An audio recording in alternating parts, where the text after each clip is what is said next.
Boom, ba boom ba. Boom, ba boom ba. Boom, boom, boom ba boom ba. Boom, ba boom ba. I wanna settle down. I wanna settle down. Won't you settle down with me? Settle down. We can set that table. A table for two. Won't you wine and dine with me? Settle down. I wanna raise a child. I wanna raise a child. Won't you raise a child with me? Raise a child. We call her Nebraska. Nebraska Jones. She'll have your nose. Just so you know.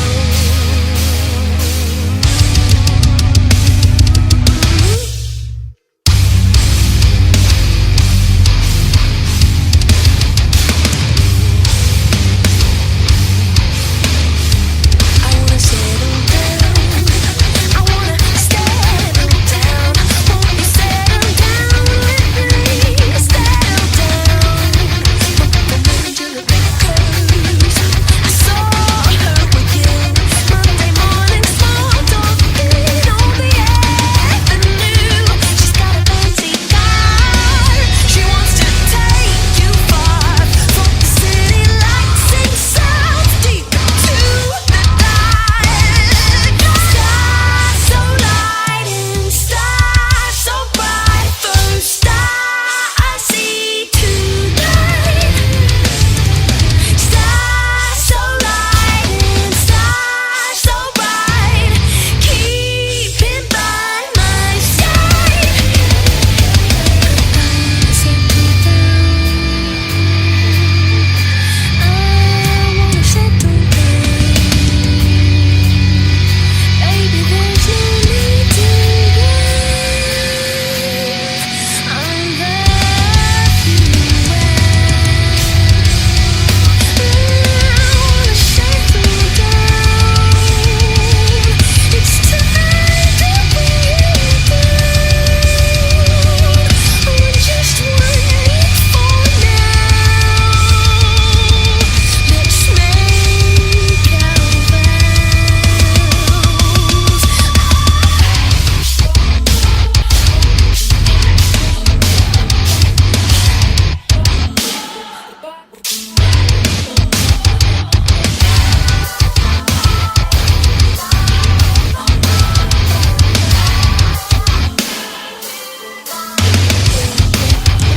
Stars so light and stars so bright. First star I see tonight. Stars so light and stars so bright. Keeping by my side.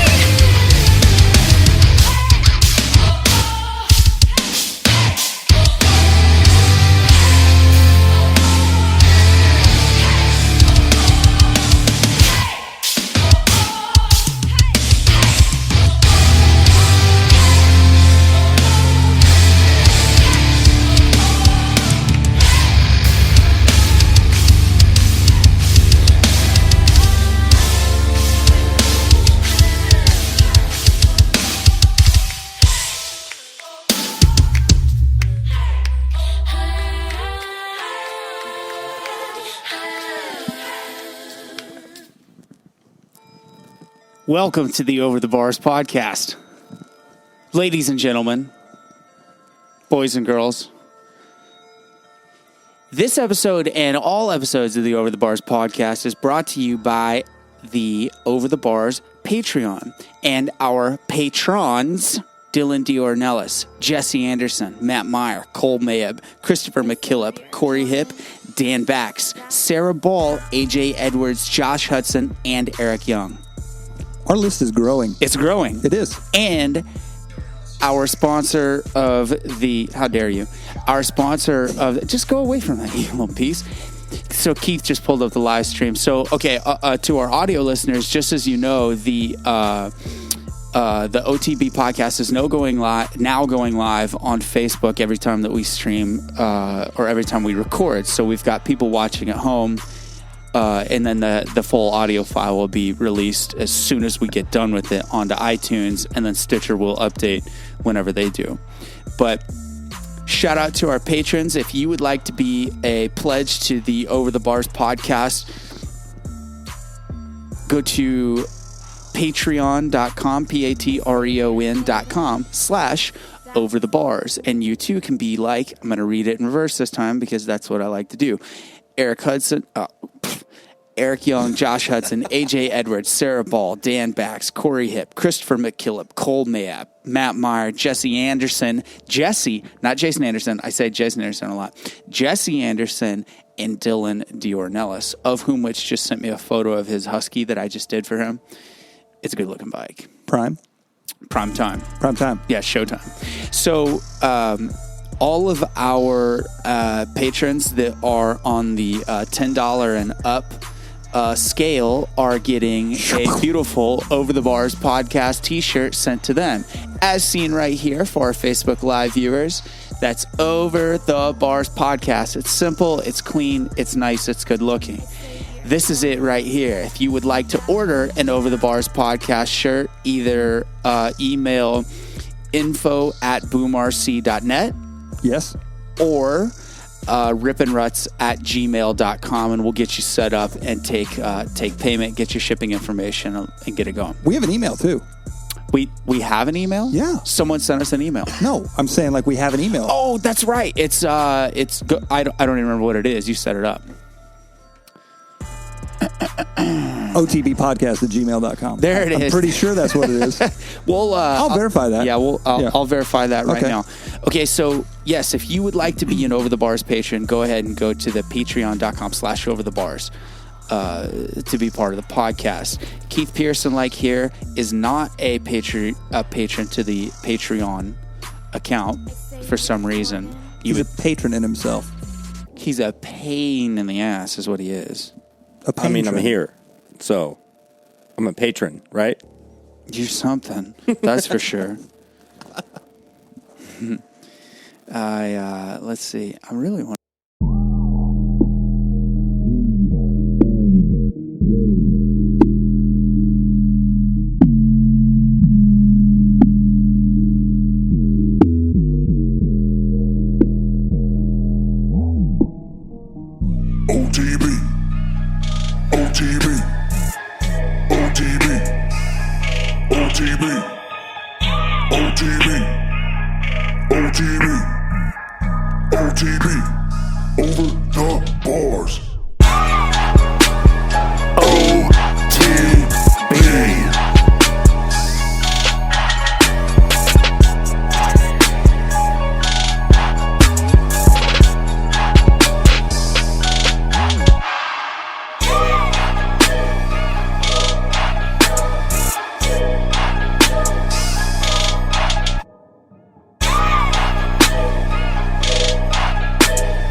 OTB, who's this? KP Badwrench out of Claremont, Florida. Yeah.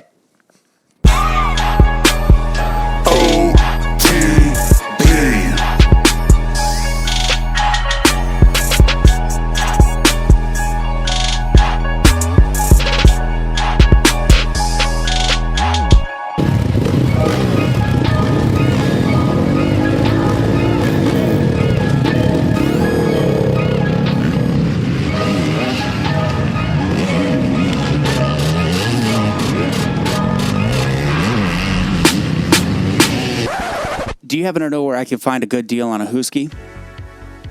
Is it time to buy yourself a brand new dirt bike? You better believe it is. Want a Honda? How about a Suzuki? Ponding a brand new Husqvarna? Woods guy? What about a Beta? Feel safer on four wheels? Thought about a CF Moto? Don't pick one. Pick them all at Donnell's Motorcycles. Your source for dirt bikes, street bikes, ATVs, UTVs, parts, accessories, service, and more. Donnell's Motorcycles, 17851 East US 40 Highway, Independence, Missouri, 64055-816-478-9393. Bling blat.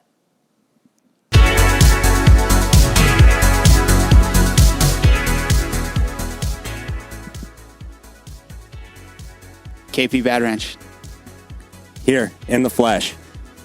Can I get an arm extension out of you, sir? Yes, sir. Thank you. Thank One you. and only. Yeah. One and only. So the reason that KP is here is because Irma happened, and also our best friend's wedding was over the weekend. So it was a double dipping. That was actually a really good timing for him to get married. Double whammy. Yeah. It was a double whammy. It's like, hey, I need to get out of here anyway.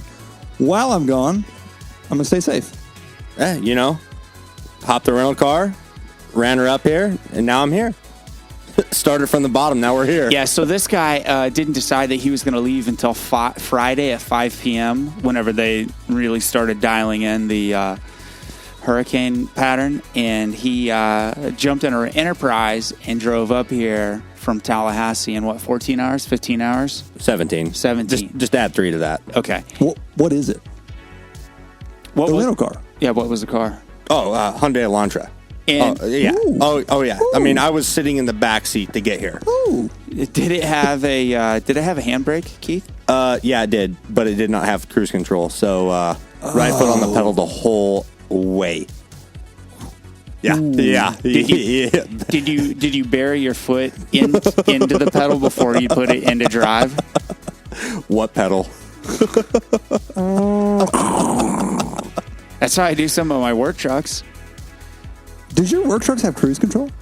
Does a FedEx truck have cruise control? No, none of them do, but they all top out at 65. So the cruise control is just putting your foot in the 65. floor. Yeah. Okay. Yeah. It's not bad. Okay, so not everybody may know who KP Badwrench is. No, but I bet you're going to fill them in. I was actually going to let you fill him in. Okay, I'll do it. From Blue Springs, Missouri, the one and only KP Badwrench rose through the ashes of formerly known as Dell's Honda, now Dell's Power Sports. No, we'll back that up. Just Hold on, did you do Area 51 before that? oh yeah. Okay, I'm sorry. Oh yeah, we're gonna go back before the Dells program, and we'll Okay. go, This is why you're doing this, because I didn't know. we'll any go of Area this. 51 first. Okay, so he started out at Area 51 under the wing of Chad Newman, Right out of high school. world-renowned, and that's serious, world-renowned engine builder based out of East Kansas City right here in Oak Grove. Yep. And Keith was like his right-hand man, got to learn the ropes underneath somebody that was A, a business operator, and B, a fantastic engine builder and tuner. So then Keith got a job working at Dell's Power Sports after a couple years at Area 51, and I met him somewhere around that time. I don't think I ever really talked to you until you had started working at Dell's, because that's whenever you and Scott started riding together, right? Yeah. That's Okay. right. Yeah. So then him and Scott become riding buddies, because at the time Gebkin was the Scott Gebkin of Innovative MX was the service rider at Dell's, which is the Kawasaki shop right up the road, Kawasaki Honda. So Keith then becomes riding buddies with him. He's a regular at Grain Valley, at Bloss's, at Merwin. He started doing the state series, so on and so forth. So we got tight that way because Scott's my riding buddy and bro. So then I up and decided that I was going to do the two outdoor nationals in 2009. And me and Keith had become buds before then, but then I called him one day out of the blue right after he got off work, and I was like, hey, I don't know if I'd ever have I ever even texted you before that?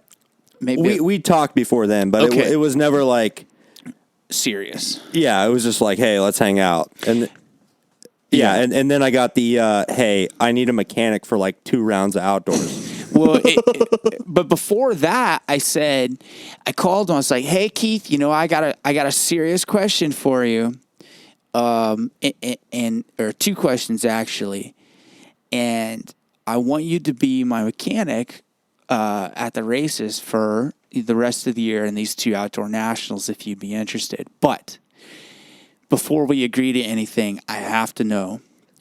Do you turn an honest wrench? And he's like, and he's holding the phone and he's like, well, I mean, yeah, dude. Yeah, no, of course, man. Like did somebody say something? Like, what are you talking about? I was like, well, you know, I mean, I know how the motorcycle shop. I've heard some stories. Yeah, I was like, I know how the motorcycle shop mechanics are, and I know you're like a B grade, a B job grade guy, and I know you work on lawnmowers a lot. I just want to make sure, because I got the scoop from Gebkin. Scott said he was straight as an arrow, but I wanted to bust his balls as like an initiation.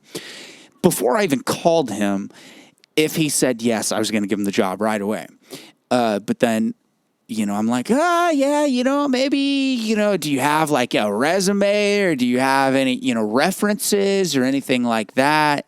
And he's kind of like stumbling over himself. And he's like, well, man, I really want to do this. And I think it sounds awesome, but I mean, yeah, man, I'd be great for the job. And I'm like, Keith, I'm fucking with you. You already had it before I called you. And I just silence.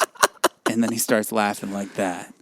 So that's actually where KP Badwrench came from, because you stopped on the phone and he's like, well, I heard you're a bad wrench. Right. So, yeah. And that's where the whole KP Badwrench thing got started. Mm-hmm. You guys did Colorado and Millville. Yeah. Did you do any other races besides nationals? We did. We did a shit ton of Missouri State races and Arena Cross too. Arena Cross too, money races, and then we started getting into the Arena Cross program. I did a lot of money races with you and Scott. Mm-hmm. Yep. So the deal was, I paid him if I was riding his bike, which ended up more frequent than not. Then it borrowed equipment. So the mechanic brought his own tools. His own wrenched bike. On your bike, but it was actually his bike. Wow, a couple times. That's a deal.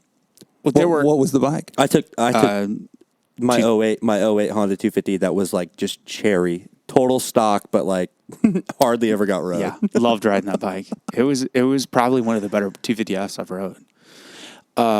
So we did a lot of arena crosses and then kept going from there. But I knew that I was flatlined, if not going downward in my motocross participation. So I couldn't do anything for him, really, other than just kind of push him off, segue him in the right direction. And Gebkin helped him also, because him and Scott, after I kind of faded out, then Scott was super serious about racing arena cross, Missouri State, regional pro-am stuff. And so Keith was his right-hand guy. And then my brother-in-law at the time was representing Eric Goodson, who was a amateur rider out of Illinois, and Indiana. I'm sorry. So he was out of Indiana, and Eric, my brother-in-law, called me and said, "Hey, give me the scoop on Keith. Is he the real deal? Can he be a full-time one-rider mechanic?" And I was like, "Yeah, dude, he'll be the best person they can get. I mean, period.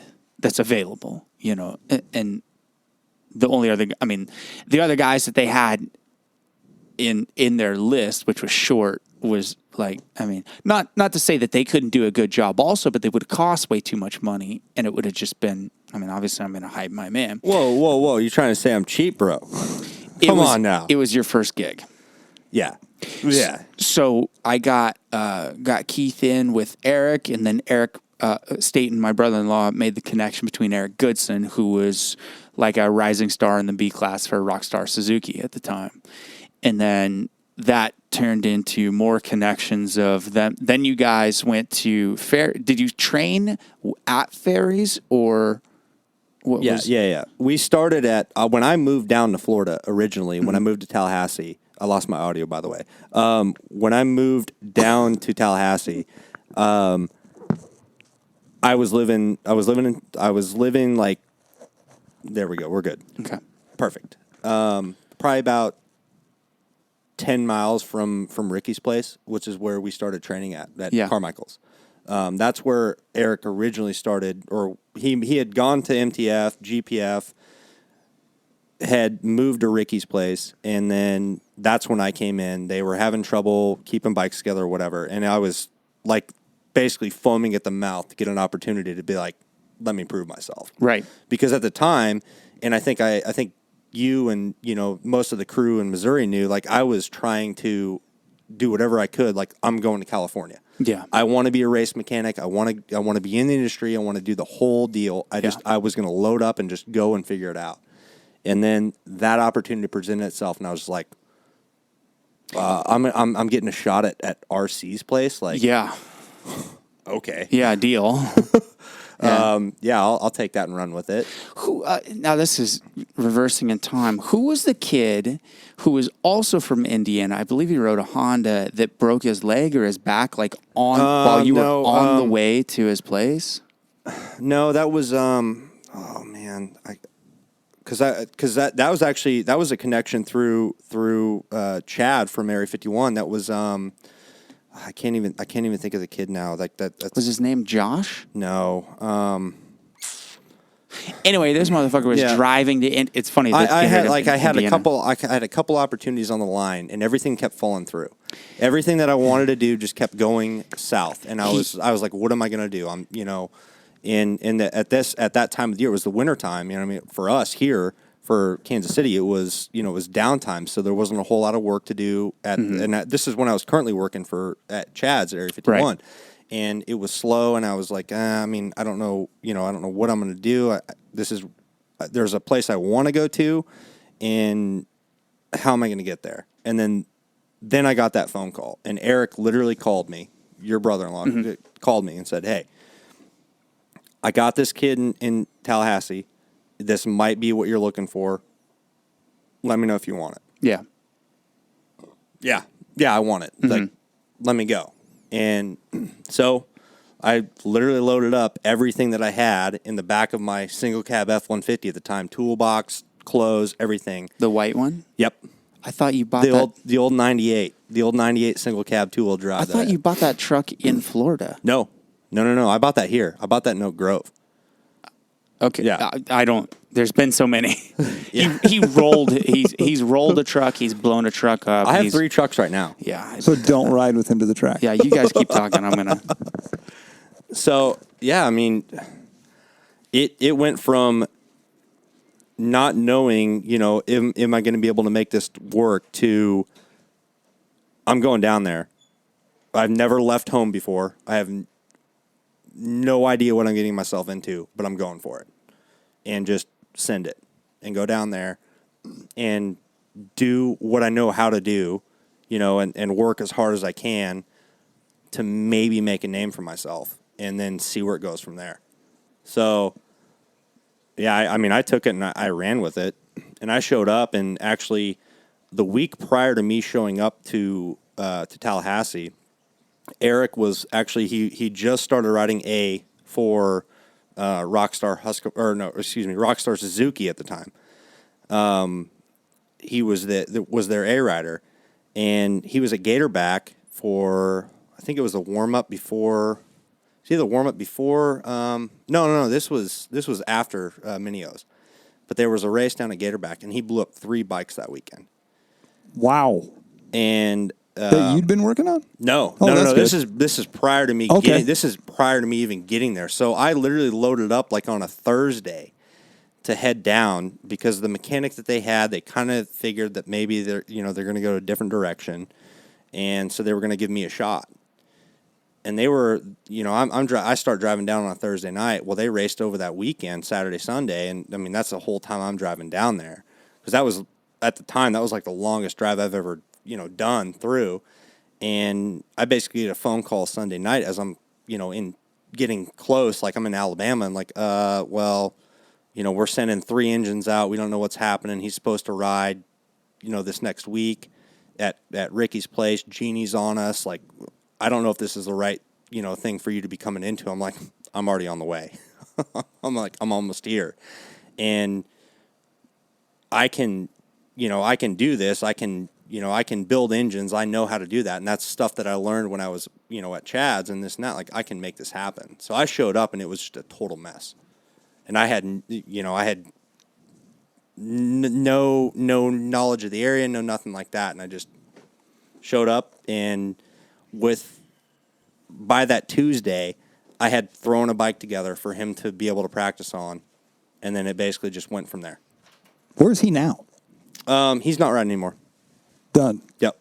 Yeah. He raced Loretta's in 12. Let's see, 12, 13. His last major race was Loretta's, and then after that he kind of called it quits. So Okay. There were some struggles there, and it never really panned out for him. But for me to go into that level right off the bat, La Croix. just get one of these, bud. I'm going to work my way into this. Don't worry. So yeah, I mean it didn't ever really pan out to go to the next level, with him. It could have, it really could have, but it just didn't work. Kid had the talent, he just didn't have his head on his shoulders. Yeah. Wow. So where we were going with this whole thing, fast forward Yeah. let's fast forward to 2016. You were Ken Roczen's practice bike mechanic. Yep. When did you start working for Kenny? Was that 15? Well, okay, so the interim between Eric from Goodson and then to Kenny, I started working for Kenny in 2014 after Atlanta Supercross. So basically halfway through the Supercross season, I actually worked for Hampshire and Grondahl. Initially I took the job working for Eric Grondahl, and he actually got himself hurt right before Loretta's, like the 2 days before Loretta's. He was doing like a test on his bike somewhere. I don't remember what track it was close to Loretta's, but he broke his collarbone. And they needed somebody that could drive motorhome, trailer, all that whole nine.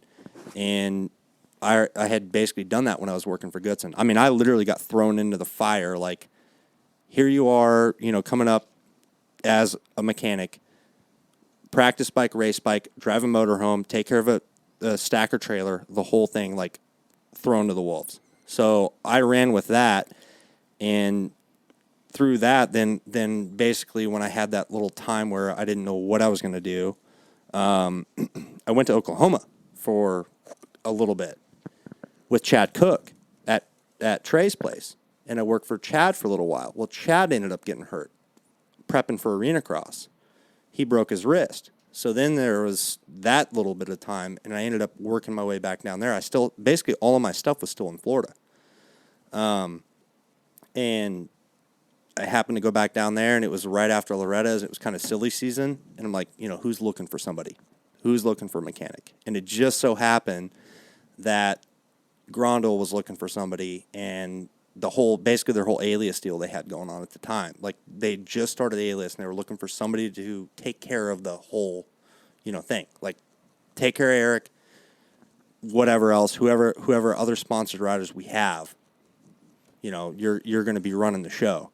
So then I went into that, and I did that for about a year and a half, and I kind of knew that it wasn't really where I wanted to be.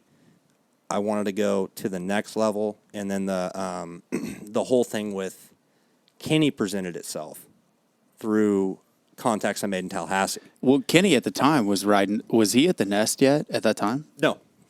He was. This was Oh, prior. right. Yeah, I'm That's what I was getting ready to ask. backwards. What was Kenny riding when you... Kenny had just come off of the KTM. 250 championship, and now he's on the 450. This was his rookie season. Still on a KTM, though. Right. Okay. Yep, this is Okay. his rookie season in the 450 class with KTM. Okay. So I just through multiple contacts ended up getting linked up with Alden, and called Alden and I said, "Hey, I'm looking to make the next move. This is where I've been. This is what I've done. What do you have?" And they were looking for a practice mechanic for somebody. He wouldn't tell me who it was, because this was the time when, it was RV. It was still Villapoto's place. And they weren't sure if, they were going to bring him on yet. They just couldn't tell me who it was. But I'm like, well, if it's somebody that's training with RV and Alden, like, it ain't somebody that's a joke. So let me know when I can come out for an interview, kind of a thing. And I ended up going out there. I was still, doing my thing with Eric and with RJ, but I basically got, said, "Hey, come out and you're going to meet this guy." Well, I roll up there, and I posted up at outside the shop, and all of a sudden Ken Roczen comes rolling up to me. It's like shakes my hand. I'm like, all right, well I know where this is going.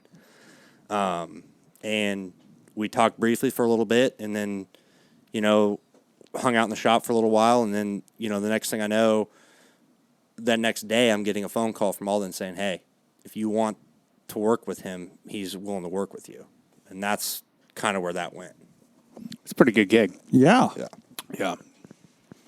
It's like one of those,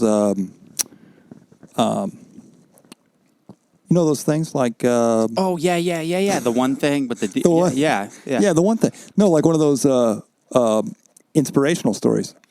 Oh. He went from working in an engine shop in Oak Grove, Missouri, to, in a matter of time, driving to Florida and...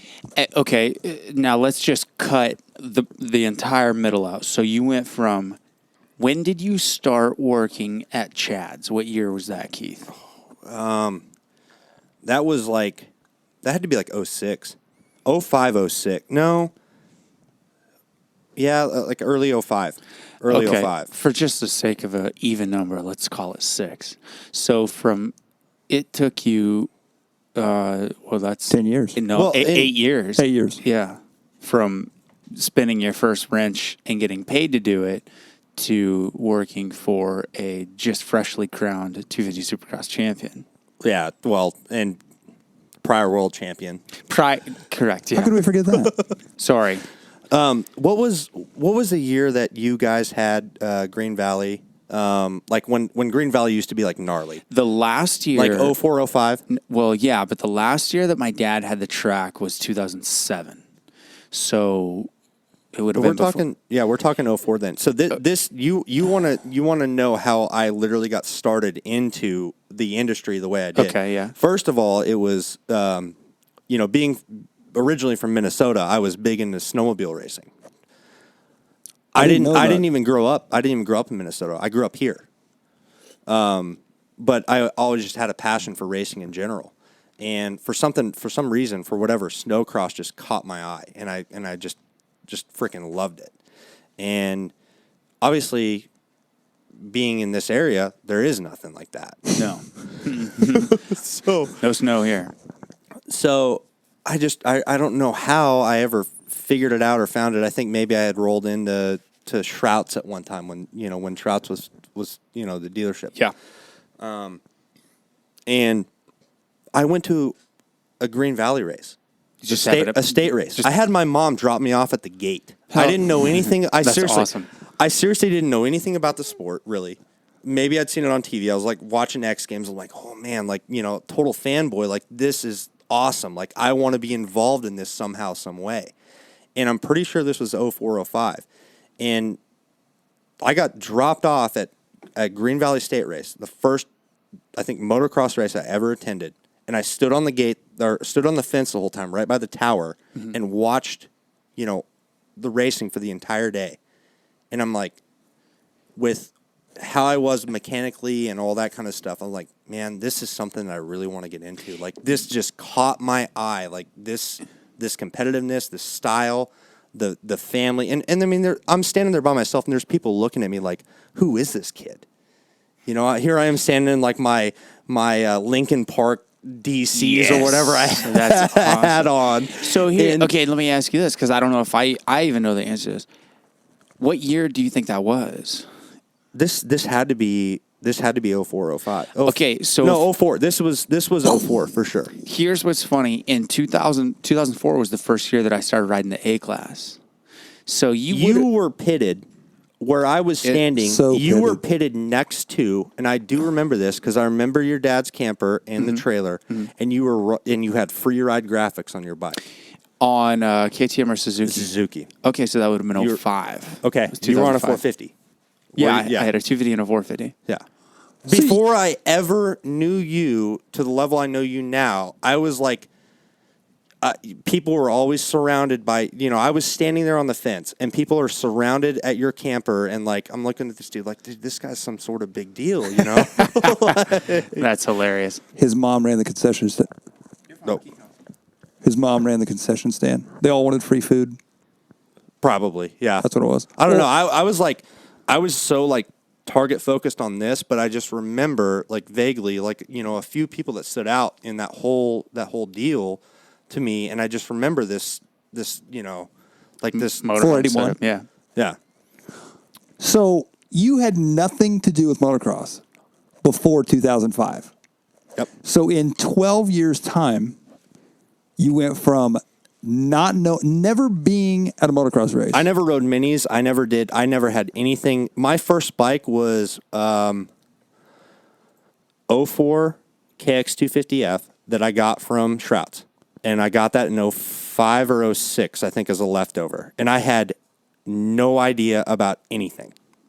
So in 12 years' time, you find yourself then working for Roczen, which now you've transitioned into the next stage of your career, and you are fill in the blank. Yeah. Now I work for Zach Osbourne. Another champion. Another one. Another one. Major key alert. Major key alert. Wow. That is, my mind is blown right now. I did not know that. Like, I just assumed that you, like, not around here, but I assume that you grew up racing like on 50s and 60s and See, what I love about Keith's story so much is that it does not involve. There it is. I got LaCroix.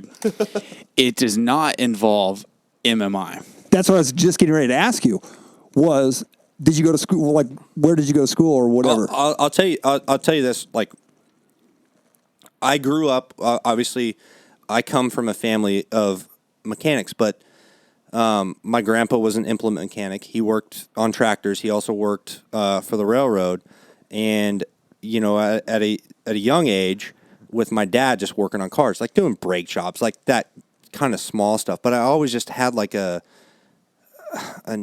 niche for it. I just enjoyed, you know, doing that. But in reality, it was never to any level, like, you know, like a racing level or anything like that. It was just, you know, basic, what you would do around the house kind of stuff. It's using wrenches to take things apart and put new things back on, or put it back together, essentially. And it's, you know, that's majority of how people get started in any motorsport is they just find themselves, you know, enjoying holding a wrench. You were the kid on Christmas morning that enjoyed unboxing and putting together your toys more than actually playing with them. Yeah. Like, you were hoping that when Santa dropped you a new bicycle, like, it wasn't put together, it was still in the crate. The rest of us were like, yeah, let's go ride. You're like, hey, no, wait a minute, I need to check my brake pads. Yeah. No, we actually need to tune this thing in a little bit. The gears aren't right. Like this thing ain't shifting properly, bud. We got some work to do. Yeah, there. he's going to swap the front brake and rear brake cables. Wow. Or, Well, I did that. I had to have my dad do that on my bike. yeah, so you could Yeah, because that was when I was on 50. Right. So I was confused and I went over the bars. Yeah, because you squeezed My parents got me a new bicycle. Faceplant. My brother-in-law told me a story about him and some of his school friends in Iowa, because Eric's from Iowa originally. They next time you do that, but just put that normal. Okay. So Eric was telling me that him and some buddies went and rode their BMX bikes into town, and Eric at the time had just started riding dirt bikes, and they swapped. All the moto guys swapped the brake levers, but just the regular school kids didn't. Well, Eric had a bike that was better than somebody else's, or somebody else's bike, there was something wrong with it. But this kid was like, I'm going to jump down these stairs. And it was, 5 or 6 stairs, flat concrete, went down 5 or 6 stairs, flat again, and then it was like the main entrance to the high school. Well, he forgot to tell this kid, hey, by the way, the brakes are swapped. And the kid chickened out on the jump at the last second and went to grab the back brake, but actually grabbed the front brake. And it threw him up and all the way down over the stairs. And he I don't know if he got hurt. But I'll always have that imprinted in my brain, thinking about this poor kid that, you know how there's those meme videos of it was at this moment when Johnny knew he fucked up. I'm thinking of like that exact second whenever he goes to pull the rear brake and it's all front brake. And it's right whenever the back end comes up. Oh, shit. Why is a bicycle like that? I don't know. Which is backwards? Is a bicycle backwards? Yeah. Yeah, for sure. Yes. Yeah. Yeah. Yes. I cannot ride a bicycle to save my life. Yeah. I can't either. I've crashed. I can't ride a motorcycle to save my life either. That's why I work on them. I know for a fact that I don't know where your brakes were mounted. Do you remember on your little bicycle whenever your dad told you not to jump towards the workshop at your parents' house when we were little? And you said, "Oh, it'll be fine, Mikey. We're going to do it." And so we did it, and I was like, "Jeff, I don't think we should do it. Your dad's going to get mad." And then I don't know if you didn't grab brakes or what, but you slammed into the side of the workshop. Your dad came walking out, and he was like, "I told you, Jeffrey. I told you." Don't do that. Yeah. Did I slam into the sheet metal part, or was it the cinder blocks? Yes, the cinder blocks. Yes. Huh, that's odd. Yes. So I don't remember doing that. Probably not slammed. because you slammed into a cinder block wall. So okay, so now you're now a part of Osbourne's team, the whole campaign. Obviously, everything's centered around him this year, being Supercross champion, outdoor champion. We were talking about this the other day. What is he doing? What are you guys as a whole doing right now? Now, outdoors are over. MX Nations are coming up. But is this kind of relaxed time? What is this? It has been a little bit. I mean, right after outdoors, we had about a week and a half off.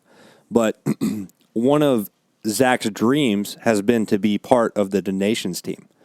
So he is like fully committed, to the program. And obviously with him getting honored to be team captain too,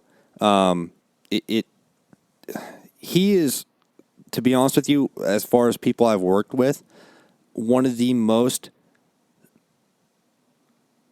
I don't know the exact word, like self-conscious or he puts a lot of pressure on himself to perform no matter what even if it's a practice day. If he has a bad day, he's apologizing, about, having a bad day at practice. I'm like, dude, every day is not going to be a bruiser of a day, but he just has that persona about him. So he's, and that was our actually the big issue that we had this past week with being down in Florida and trying to train during, the hurricane coming up. We got flooded out. Even before the hurricane showed up, we were supposed to be riding Tuesday last week at our track, and we got rained out. Just typical Florida weather before the big storm even showed up. So we busted out of there and went up to WW because they had obviously the GP, but then that Monday after they'd tan the track down and they had amateur day and this and that, we had the opportunity to go up there and ride for a couple of days. So we're basically, Tuesday was our first day back to be back riding. And I show up to the shop, or I'm on the way out there, and I get a phone call, "Hey, no, we're swamped. We can't ride." So, what do we do? And we go out there and we kind of get a plan together, and we're trying to figure, well, do we stay here a couple of days, whatever, train. I get pulled into the gym and like, hey, load everything up. We're going north. We're going to go to WW. We're going to ride for a couple of days, and then maybe go up to Club MX and do the deal.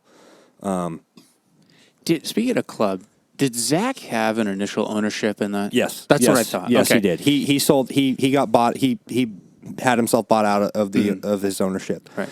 But he is so consciously worried about keeping it going and keeping the training and keeping the regiment. And so we took off and we went north and we tried to make it work, and everything just got, this last week, it just got so jumbled, with where the hurricane's coming. What do we do? Where do we go? We didn't, we had no idea what to do. And then then obviously I had, obligations here this weekend for a wedding, for Scott, for one of our best friends. That was kind of a side deal. You came back for the OTB podcast, but yeah. Well, whatever. no, actually I'm here. I'm here for this. This is exactly why I'm here. Yeah. Yeah. Let's just clear the air here, prioritize, and move on. But getting to it, with everything that I had gone through last year, and me and I worked with Kenny with Roczen till the end of last year after outdoors, won the championship, and then him and I parted ways at the end of last year, and I didn't really know what I was going to do. I didn't have a plan. I was honestly at that point I was kind of over the industry, and me still being kind of talking about it, where I've come in the last 10, 12 years, not tooting my own horn, but I'm still pretty green to a lot of it. So I was like, man, I'm kind of over this. It's too many people want to shake your hand but piss on your leg at the same time, and that's just not me. That's not how I was brought up, and that's, I don't know if I want to be a part of this anymore. So I had about a month and a half where I didn't know what I was going to do, where I was going to go. And luckily I had connections and friends that I had made, in Florida, and I was able to stay. And then Zach got a hold of me and said, hey, I hear you're available. I'm looking for a guy, and I'm going to Alden's. And, I know your reputation, and I want you to work with me. I want to work with good people. And for me, like, everything happens for a reason. And that happened for a reason, because when I left Alden's with Kenny and went to RV's old place, it just wasn't the same. It just wasn't the same for me as far as program and execution and everything like that. Obviously, Kenny still had great success, but how we were getting there to achieve that wasn't efficient to me. It just wasn't working properly. When I got that opportunity to come back to Alden's, and when Zach basically called me and said, hey, I'm going to Alden's, I'm like, bud. Count me in. Where's my ticket? Like, I'm coming back. Yeah, I mean, that's a proving winning formula. I mean, how many championships does Eldon have? All of them. So 95% of Florida was running north for their lives. Mm-hmm. Oh, it's But then we've got Keith and Zach who are running north because they don't want to miss a day of training on their dirt bike. That's and honestly, that is the mentality that I always want to be around, because I don't really care what it takes, as messy as it might be for us to do whatever, and as sloppy as it might end up, as long as we execute. That is all that I care about. Well, and Zach's got a flow right now. And that's the thing is, like, he in a lot of ways, like, he's on it more than I am. You know how sloppy I can be and messy I can be at times, and all over the place. But at the same time, like, he has it together so much, and he has a vision in his head about how he wants to get things done, and it just always seems to work in the right direction. And then, not to mention having Alden, and you've got the whole crew that everyone works together for the better good, in a sense, to go win races and win championships. Are you pumped to have the Tick on board? Yeah. Good. Yeah. I am too. Yeah. I think that'll be a good fit for that team. And I'm really also very curious to see what kind of untapped potential a 27, 28-year-old guy that, won Supercross 10 years ago. Brock actually called me last week, and I just put together that's who we're talking about. I'm thinking of tickle time. I'm thinking of, when you said the Tick, I'm thinking of anybody possible that walks around the pits looking like a tick. And I'm like, who would have joined that team that looks like a tick? No, tickle time. Okay, Yeah. sorry, go ahead. No, actually, I talked to Brock, and obviously I had a relationship with him when Kenny was with RCH. Brock was a long time with RCH, and Brock is a great dude, and he works hard. But the one thing that he told me that he's never had is a team program to work with. He's kind of always done his own thing. So he is obvious. I mean, Red Bull KTM, really? Like, I mean, you're talking, I told him, like, dude, you're with one of the best programs, if not the best in the sport. He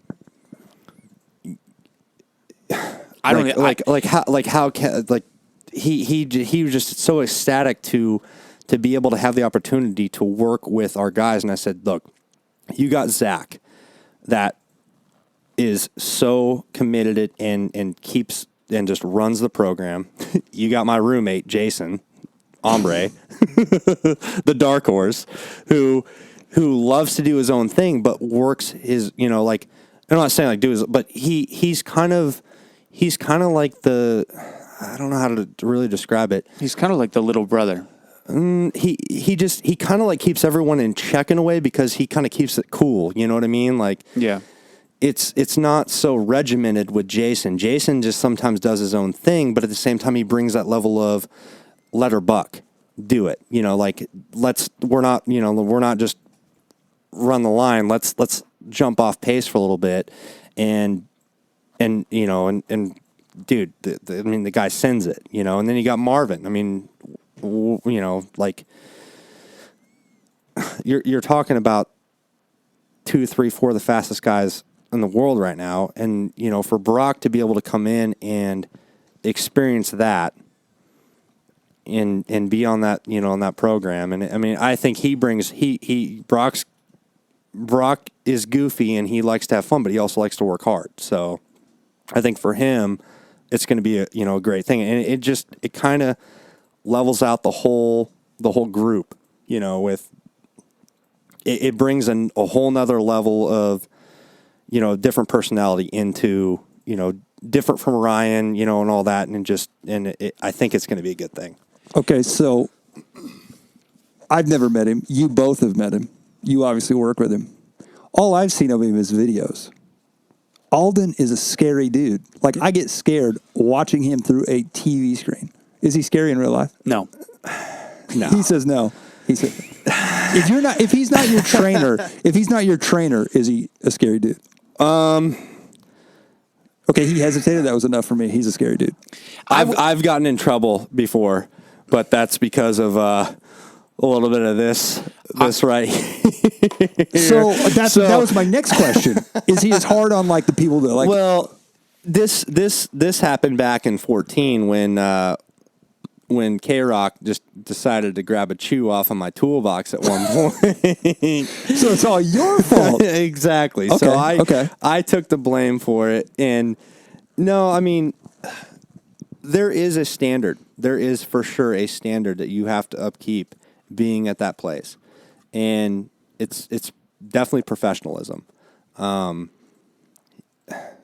You have to kind of keep everything in line. And I'll tell you one thing right now. That is one of the things that I learned straight away when I first went to Tallahassee from Jeannie Carmichael. Your bikes need to be on par and ready for him to ride every single day when I was working with Goodson, because you never know what's going to happen. We could have a rain out. Your guy could be sick. Whatever happens, there's so many variables. Your job needs to be completed so they can complete yours. And that's the exact same way that it is at Alden's at all times. And when you have a team like Rockstar Husqvarna or Red Bull KTM, yeah, I work strictly for, I get paid by Zach. Zach is my employee boss. But at the same time, I answer to Bobby Hewitt. I answer to Scuba.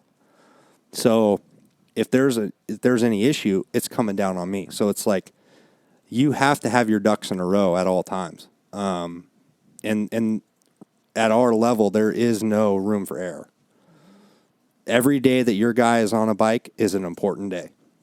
Whether it's, you know, our typical week is Monday, Tuesday, Thursday. But if we get rained out or whatever day that they're supposed to be on the bike, your bike better be ready to go. So that's definitely how it rolls down there. You know, is it an 8 to 5 job? It depends. I mean, there's I can say 9 to 5, but I mean, if I got to be out there till 4 in the morning so he can ride at 7 a.m. or 8 a.m. or 10, then that's it. You know, it's there are no set hours. Basically our job is done when they're ready to go. So there's times I can leave the shop at 2 in the afternoon, 3 in the afternoon. During Supercross for sure. It's a lot easier. But if if you got to be out there till 4 a.m. framing a bike, you got to be out there till 4 a.m. framing a bike. So I would say that Eldon is not a scary dude, because he, just like everybody else, puts his pants on one leg at a time. Yeah, but I feel like he does it way more aggressive. No, it's more so there's that reputation there, though. Yeah, there's that reputation there, though, that everyone lives, that you have to live up to. And what I think it is, he is such a sharp individual that there is no... You like can't sharp talk cheddar cheese. Yes, you can't talk to him sideways. He's going to see through the bullshit. He knows exactly what is a good answer, what is a bad, the right answer, the wrong answer. He knows when somebody's lying. He knows when somebody's bullshitting him. So that, that's what you have to take to the table. Hi guys, this is Josh Hudson with Fox Racing, and you're listening to Over the Bars podcast. Sit back, relax, and enjoy the ride. Unfortunately, I'm sure we're going to have to hear another race report from Jeffrey, but it will all be worthwhile when we get to hear from Mike Garrison and the hot topics.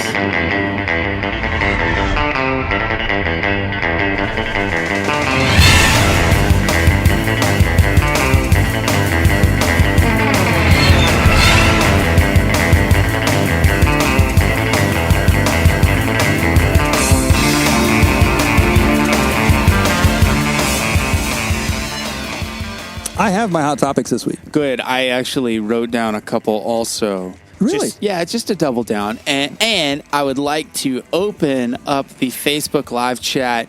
And if you have any questions, topics, whatever that you want to hear out of KP, feel free to chime in. And also, that's a added incentive for our audio listeners to make sure to tune in to the Facebook live cast. And like our page. And like the page, yes. And rate, review us. I think we only have one review on the actual OTB Facebook podcast, but we're getting plenty on iTunes, and we appreciate that. Keep them coming because it is helping people find our show. Now on iTunes, if you type in over the,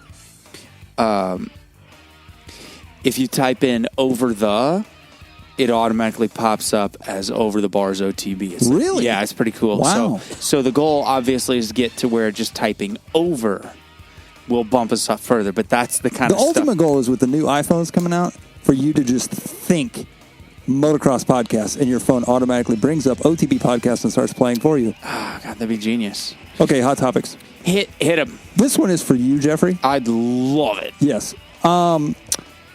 I was on Racer X today, reading, and sponsorship season is open, according to Racer X. Yes, it is. Therefore, I want to know, who is Jeffrey Wilson Crutcher, the number 481 on the Rip and Ruts KTM, applying for this year? Well, I guess it depends on who is new onto the Hook It scene. I'm pretty dialed in with all of my sponsors so far. I mean, head to toe, I'm covered as far as like gear and protection between Fox and Von Zipper and CD. And then I actually wear Alpine Star chest protector and knee braces that I've had for a couple years. You wear a chest protector? Yeah, I do. It's the Alpine Star A1 chest protector. And I mean, I don't over the jersey? No, under the jersey. Yeah. Okay. So and it's plastic and has the full. Oh yeah, no, it is a full chest protector. It's a very slim fit, smaller, more ergonomic design specifically for under the jersey protection. So I would suggest anyone that's in the market for an under protector, either go check out what Fox has or see what Alpine Star has. Have you always worn that? Like as of recently, like that I've seen you ride? Let's see. I bought that chest protector. I I think the last race I saw you at was either Casey Moto or Kingsville State Race. Let's see. I got it over the winter, so I just started wearing it this year. Before that, I was wearing a Axo chest protector that was, Axo 661 and JT all held the mold for that. It was just like a. Is that the one that made you look like Joel Smets? Yeah, so I was over that one pretty quick. What was the? Oh, who am I going to... Yeah, who are you applying for? I don't know. Dude, I'm really dialed in between, like, I've got Torque One, Motul, Twin Air. And see, the cool thing is Twin Air is a multi-package deal, mica metals, and then I'm taken care of with engine components through Wiseco. So there's really... All Hook It, correct? The Wiseco deal is outside of Hook It, but the rest of them are, in fact, Hook It, yeah. And then I do have a deal with Rhino Power through there.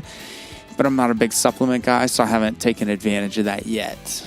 But as of right now, there's really nothing that I need. I mean, if a company comes in and offers a deal, I mean, it's going to be hard for them to stray me away from my current sponsors. But if it's a hell of a deal, it's hard to say no. Okay. Yeah. Now that he's back from his bathroom break. Yes. Okay. I learned today that the reason that Zach did not ride the MXGP is because he is too old for the 250 class. Correct. But he can ride the MX of Nations on a 250. Right. I'm so confused. What? First of all, where did this... I didn't even know FIM had a rule like that. Yeah, they do. Yeah. What is the point behind it? Well, it's to keep guys from, like, Martin Davalos from He's happening. back on the 250 next year. Back on the Cowie. Yeah, isn't that insane? How does he do it? It's loophole after loophole. Well, because they implemented this year that new rule as far as points go. And this will be his last year. I mean, he's got to go. No, I don't believe you because I've heard that no, like 10 years ago. It will be. This is absolutely his last year. And he's going to be... He called everybody because actually I'm friends with Martin. He lives... right down the road from all of us, and obviously with them all being on the same team this year. To be honest with you, I'm sad to see Marty go. I don't think that there was a better, if you want to put it in a sense, locker room, status with that whole team. You got with Jason and Dino and Marty and Zach, and before. Who got hurt? Mosman, thank you. Before, there just wasn't a better team chemistry, I feel like, in any team, as far as our team this year. And Marty had literally called everybody he could to try to get a 450 ride. And it really, it bummed me out that he got hurt at Budds Creek. He did his knee because I was walking the track, and here he is leading Moto 1. He's out front. And he's been begging for years to get a 450 ride because he said, I know I can prove myself on the 450. He was trying everything in his power to calling whoever he could, like, hey, put me on a 450. I'm done. I don't want to ride this bike anymore. I'm over it. Like, I don't want to ride this class. But he has to go where the money is. What's he going to do? Not ride? So, despite what people may think, he's making a business decision to ride 250. Right. It's not if it was up to him, it's not I'm going to cherry pick in 250 thinking I can win. If it was up to him, he'd be on the 450 for Supercross. Absolutely. Without a doubt. Okay. But I think that Marty has, still has a shot, to maybe to throw in it as a title contender. I mean, he showed some of that last year. He obviously showed it 2 years ago before, the whole, he had some issues with being able to travel and this and that. And he was the points leader, going in before Toronto and that was dumb, but yeah. And some, there was some family stuff going on in there. And from what I was told, it was just personal stuff that he couldn't make it up there. And, the guy's no joke. I mean, Marty is a very, very talented rider, and he's shown that. I think he's proved that on both bikes. But I'm excited to see what he can do. You know, I don't know what coast he's going to ride yet. If he's going to do west or east, Both.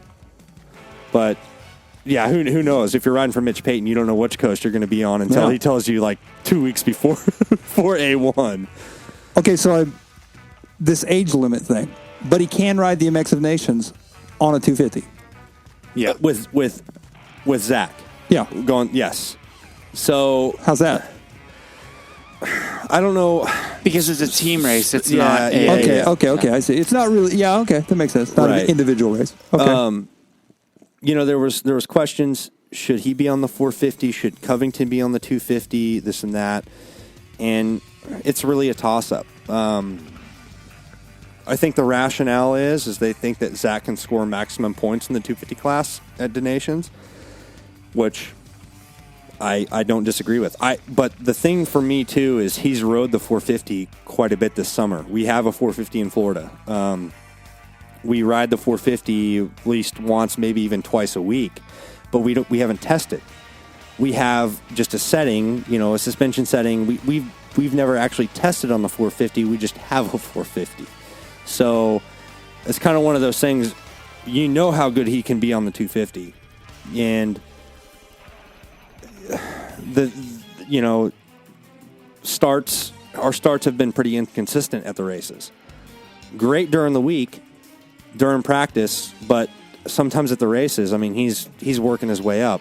Is he going to be able to do that at Donations against the talent pool that he's going to go against on the 450? You know, I think that, and I think that's why Roger put him, you know, in the 250 class. That was, you know, that kind of Roger's, because I know that Alden was saying, hey, like, you know, he can ride a 450 and he can ride it well, but what's the best team choice going to be for, you know, Team USA this year? So Weakest link of our Destinations team. Go. We don't have one. Good answer. America. We don't have a weak leak. WikiLeaks? We don't have a WikiLeaks? WikiLeaks? Yeah, we don't have a WikiLeaks? Weak link. No. Osbourne's going to dominate the 250 class. Anderson, I'm sorry. He doesn't even know the Sealy. team. No, sorry. We do not have a weak link. Yeah, no. Who's on the team again? Yeah, sorry. I just said the wrong name. Fuck off. No, hey, I wish it was Ombre. Yeah, that'd be great. And that's one thing that actually Jason wishes he could be there too. To redeem himself from last year. Well, he won a moto with a broken foot and then got landed on. So I mean, what are you gonna do? But yeah, Sealy will do good. He's a good starter. He's good on hard pack. It's going to be a good track for him. The man is excited to be there and race. Covington, American European rider. He's got the program down over there. He knows what to do. He knows what the drill is. He'll be like team captain number 2, essentially, to guide the whole team along the process of what the FIM is like. And he's going to be on a 450, smaller guy. He's not a real big dude, so he's not guaranteed to get good starts, but he's going to have good confidence going in to get good starts because he's a light guy. And, I mean, we're talking about pro-level riders here. Sealy could jump on a 250F this week and race, you know, top 3 every outdoor national. Osbourne could jump on a 450 and race top 3 every outdoor national. Covington, same exact situation. I mean, we're talking about professional level riders here. They can switch back and forth between 250Fs and 450s. It's not like they forgot how to ride just because they've been riding racing one specific bike. The jump is really not that big, in my opinion. I mean, and that's coming from a guy that's like a local A rider that I can ride 250. I can ride a 252 stroke, a 250F, and a 450 equally as fast, you know, in each class. I was going to say Covington just because I don't know anything about him. I literally know nothing about him. Well, you also don't pay attention to motocross. I do. That was rude. Rude, but true. Your words. Those are your words. Especially the MXGPs. I've not watched an MXGP in a while. I watched part of the American MXGP, but other than that, what was it? The round before, I don't remember what GP it was, but I mean Covington, this is right after he got selected to be on the team. He made a last like 2-corner pass to win. He went 1-1 overall. Yeah. Or well, he won that final race. I think he went overall, I believe. Yeah. But I mean, the guy can send it, and that's the thing too is he's been living over there. He knows that program. And the same thing that Zach went through. He had to go over there and learn a whole new program. And obviously with Zach living in England and doing the British Championship and all that kind of stuff, he knows that area. And, I think to have two guys that have had experience over in Europe and know that style and know that whole different demographic of racing, it's, everyone kind of has them pinned to be the underdogs this year, but I don't know.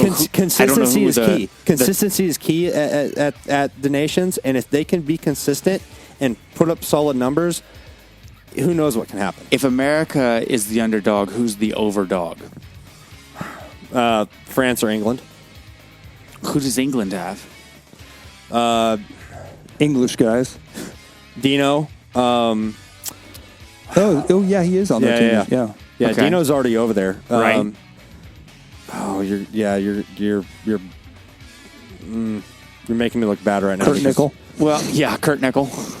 No, I mean they don't have any better riders than we do. It's really kind of a who's home. It's home court advantage. That's the thing. And look what France did with home court advantage last year. Well, they had and a really the year strong before team. that, they won as well. But I mean, when you're going on somebody's home turf, especially with and I've never experienced it, but I've been told, that style. The European fans are just it's a whole different program there, and you're going into the lion's den. Next hot topic. My next hot topic. Justin Barcia splitting with JGR. Bogle gets re-signed. Wait, you mean splitting with RCH? I'm sorry, RCH. Yeah. Yes. No, wait. No, JGR. No, okay. JGR. Yes. I was thinking Bogle. And, yes. Yeah, okay. Bogle gets re-signed. Mm-hmm. If you look at the results, Barcia has a more consistent average than Bogle. In what kind of time frame? Period? Yeah, I was just kind of... Well, you're talking about a guy that's been riding the 450 class. Okay. Let's say while they've both been on Suzuki's. Okay. But Bogle has one national win. Barcia does not. Barcia's never won an outdoor national? Well, not on a JGR bike. Or RCH bike. Or Suzuki. Okay. Now it's all the same. Yeah. But Bogle has. So my question is one outdoor national win... I say this as in like this is easy, but I'm saying it as in like, is that what it takes to secure a ride? So who did Barcia sign with? Nobody. Okay, so he's still a free agent. Yeah. Where? Correct. Who's got an open seat? Canada. MCR for Supercross. The Iceland Supercross Series. Oh yeah, yeah, that sounds Does awesome. Anybody know what Reed's doing? I still think Who knows? I still think that Reed's going to do his own thing. Well, that was the end of actually right before Supercross last year is when he landed a deal. Like literally, they had no idea what he was going to do before SX, and then a couple 3-4 weeks before we're going to start testing. We're just going to go send it.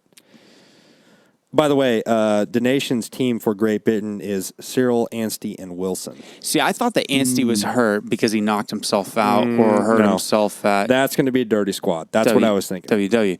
I mean, don't get me wrong. Dirty squad. Anstey's hot, but I think that... Okay, see, all right. Who's their 250F rider? Cyril? Or is Anstey on 250F? I don't know.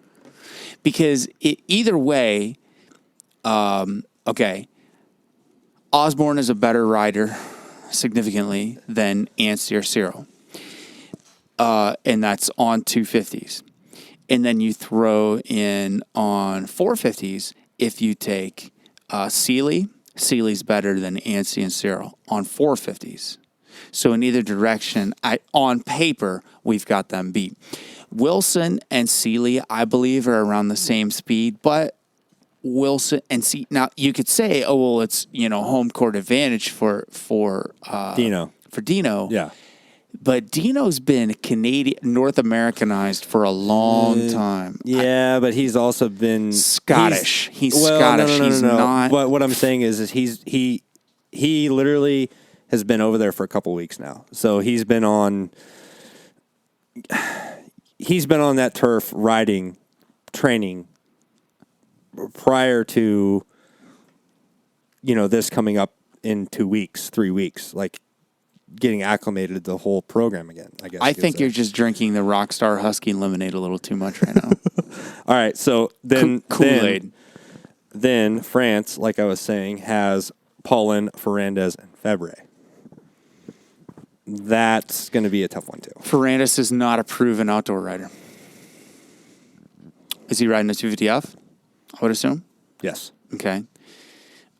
He's showing flashes of brilliance this year. He's shown flashes of brilliance, but again, Osbourne's got him beat. I mean, listen. Oh, I'm not disagreeing with that one bit. I mean, Yeah. Yeah, obviously. What do I got on here? I mean, come on now. USA all the way, but I'm just saying, like, if you want to ask who's, we're talking number 1, number 2 contenders, I'm going to say England and France. That's fair enough. And that's also going off kind of the track record for the last few years. There's definitely teams that can come up and surprise. And we've seen that before. I mean, shoot, who jumped in a couple years ago? Like Jamaica. Yeah, the Jamaican motocross Feel the team. rhythm. Yeah, feel the rhyme.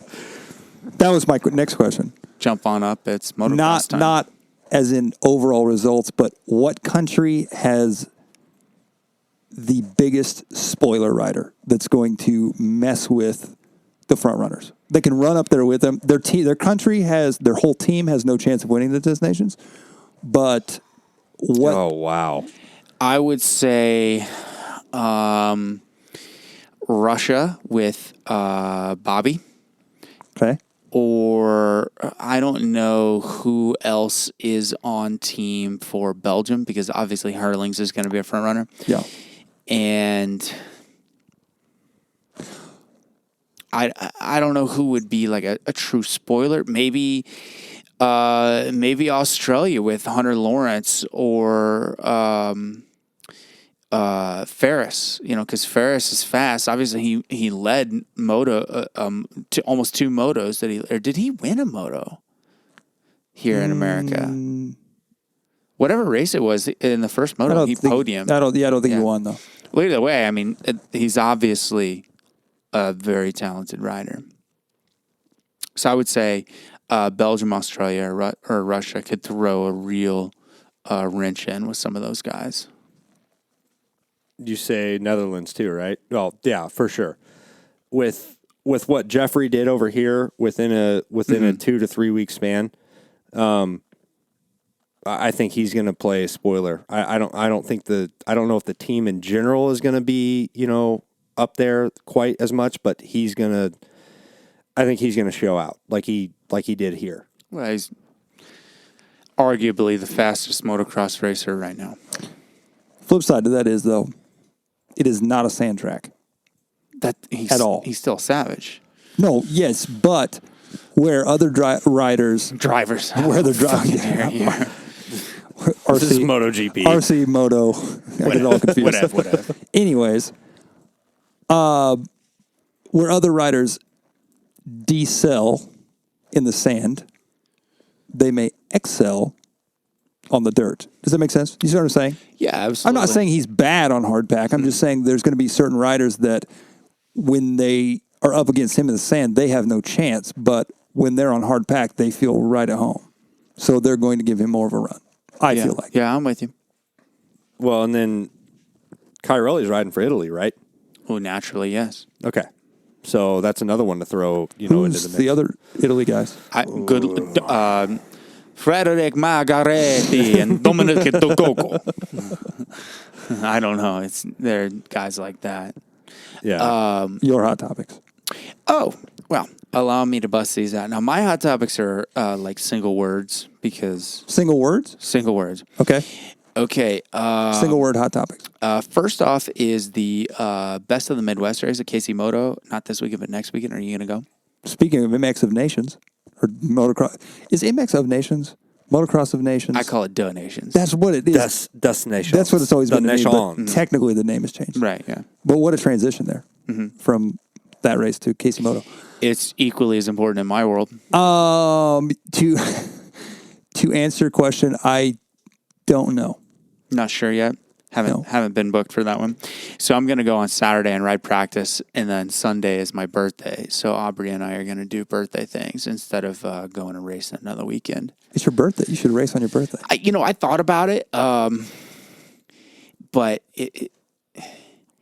it's going to be nice outside, and I'm looking forward to not waking up super early, going and riding, coming home, prepping my bike, and doing it all over again the next day. See what I'm saying? Okay. I just don't. I've done it so many times this year that I'm not quite prepared to do that once again. Unless I get scheduled to work on Saturday, which hopefully doesn't happen. But if it does, then I'll go race on Sunday. Assuming that, I don't know, Aubrey allegedly claimed that she had some surprises for me that Sunday or some stuff that she wants to do. I'm not sure. The only other hot topic that I have is, and Keith, where are you going, bud? Coming back, don't worry. Okay, I need Keith over here so we can... Coming in hot. And then we need to talk to some viewers. I think we have some questions. Okay. But go ahead. So, all right. There are things about the 2018 Supercross Series that I have been sworn to secrecy to not bring up, and Keith's also not allowed to talk about it either. But there are things that I have been cleared to talk about. The tracks are going to be substantially different, and when I say substantially, I mean I quote, the tracks are going to be, in capitalization, substantially different in 2018. Number one thing is the corners are going to be taller bowls. Nets? The nets, okay, so Feld allegedly, and I'm hearing this third party, they are testing nets. And my first question was, okay, let's just bring up Hayden Melross from... I could name 10 names. Okay, here's my question about nets. And I voiced this concern to the guys. I said, all right, if the net is there to provide safety to keep the rider from going over the berm or flying into the stands, if we're going to build these corners like we say we are, what happens whenever Weston Pike comes in and cleans out Jake Weimer or whoever? Vince Freezy. Vince Freezy, that's right. And the net is there, okay? And you get a guy tangled in the net. Exactly. That can't get out to rejoin the race to maybe get a qualifying spot. Okay, now that's outside. Let's just take that part out of the equation. Oh, there's a lot of variables here. Right. So remove this guy's, his race is over because he got punted into the net. Take that out of the equation.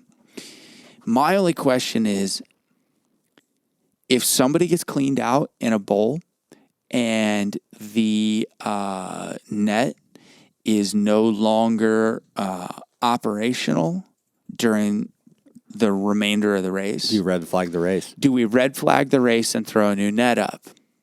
How fast can we build the net?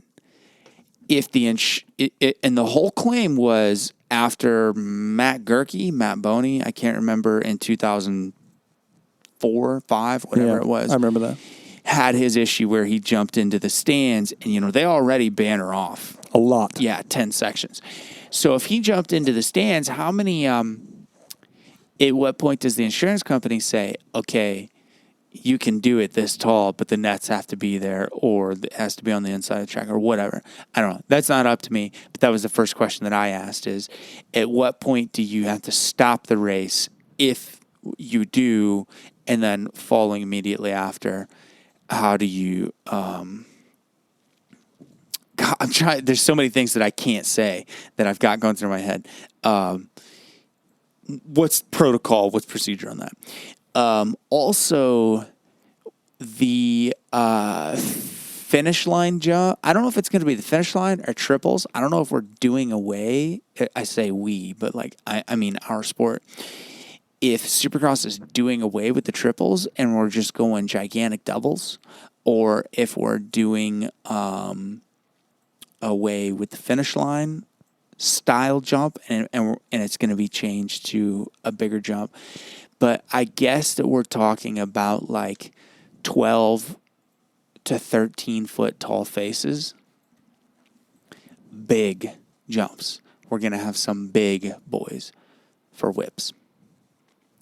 Yeah, they want whips. They want the riders to be able to actually. We're turning this into a circus. Well, I would not say that. And you need to choose your words wisely. It's already a circus. I mean, to say that it's being turned do we need into the Ringling Brothers just to show out or what? Barnum and Bailey. So, yeah, and then there's other changes which are going to be announced at a later date. Feld has I meant to get permission to release when they're going to release their information, so I'm just not even going to bring that up. But they are going to have a summit like they did last year and go over the new format changes, the new things that they're going to do. The new, if they're doing new schedule, if they're doing, I'm excited about the new, obviously the new tracks that are going to be. You got new venues. Mm-hmm. You got Tampa coming into play, which for us that's awesome because we don't just have Daytona now as a home race for us right. for the Floridians. Mm-hmm. Now we're going to the Buck Stadium, which it used to be years ago was on the schedule. Yeah. They're bringing it back there. And then obviously, too, Atlanta. Now you got Mercedes-Benz Dome, which that place looks absolutely unreal. I can't wait to go there. Yeah, it's definitely a good thing that they're going to Raymond James because obviously, number one, it's a good market. And number two, it's good that Feld is being... I don't know. It makes me wonder what they're going to do. What they're going to do with Daytona. That turnout though at Tampa, we're going to see. You think it'll be middle of the road? I'm reading between the lines here. Or like Orlando. Daytona's gone, isn't it? No, not yet. And I don't know. And the thing is, I hope Daytona never goes away ever because that is one of the for me, and that is like one of the most. I guess I could say prestige. There's just something about that place.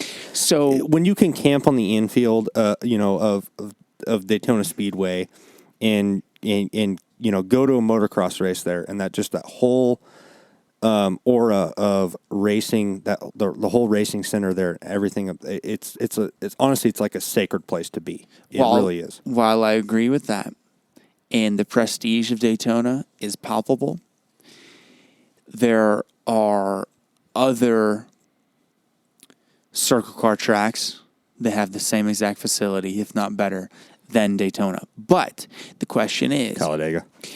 But does DMG own Talladega also? I can't answer that. Yeah, me neither, because I know that Daytona Motorsports Group owns more than one racetrack. Yeah. And I don't know where their tracks are at. So the thing is, yeah, sure, they could do it at Charlotte. They could do it at, what's the one in Alabama? That's Talladega. Talladega, yeah. You throw in the factor, though, of, especially with Daytona, look at the races that have been there with the weather. You never know what you're going to get that time of year. You don't. And there's a chance it could be total monsoon. I mean, what year was that? How many years ago was that when it was just a total swamp fest? When Reed was leading his bike and then like 2 corners before the end, bike went, yeah, there it is. Rockstar. Give it a shot. I've never had one of these. But I think there's a... Wow. That's pungent. That'll put lead in your pencil, kid. Yeah. That's for sure. I just feel like, especially too with, You've got, it's a destination. It's during bike week. How can you turn away from that? I can tell you how. Money. Because Feld isn't making a dime off of it, and they own the Supercross series. Yeah. They make $0 off of that race. That's how many dollars they own. Would you like to do some viewer questions? Yes, Let's do it. absolutely. Let's get there. All right, so we have some viewer questions here. Hold on. Let's just pause very quickly. I want to throw something in, okay? Okay. Hey, it's your boy DJ Hef 101 coming to you live from the studio. Here we go. Make some motherfucking noise. Yeah, major key alert. You already know it's KP Badwrench with the hottest wrenches spinning in the garage. Tell them how it is, KP.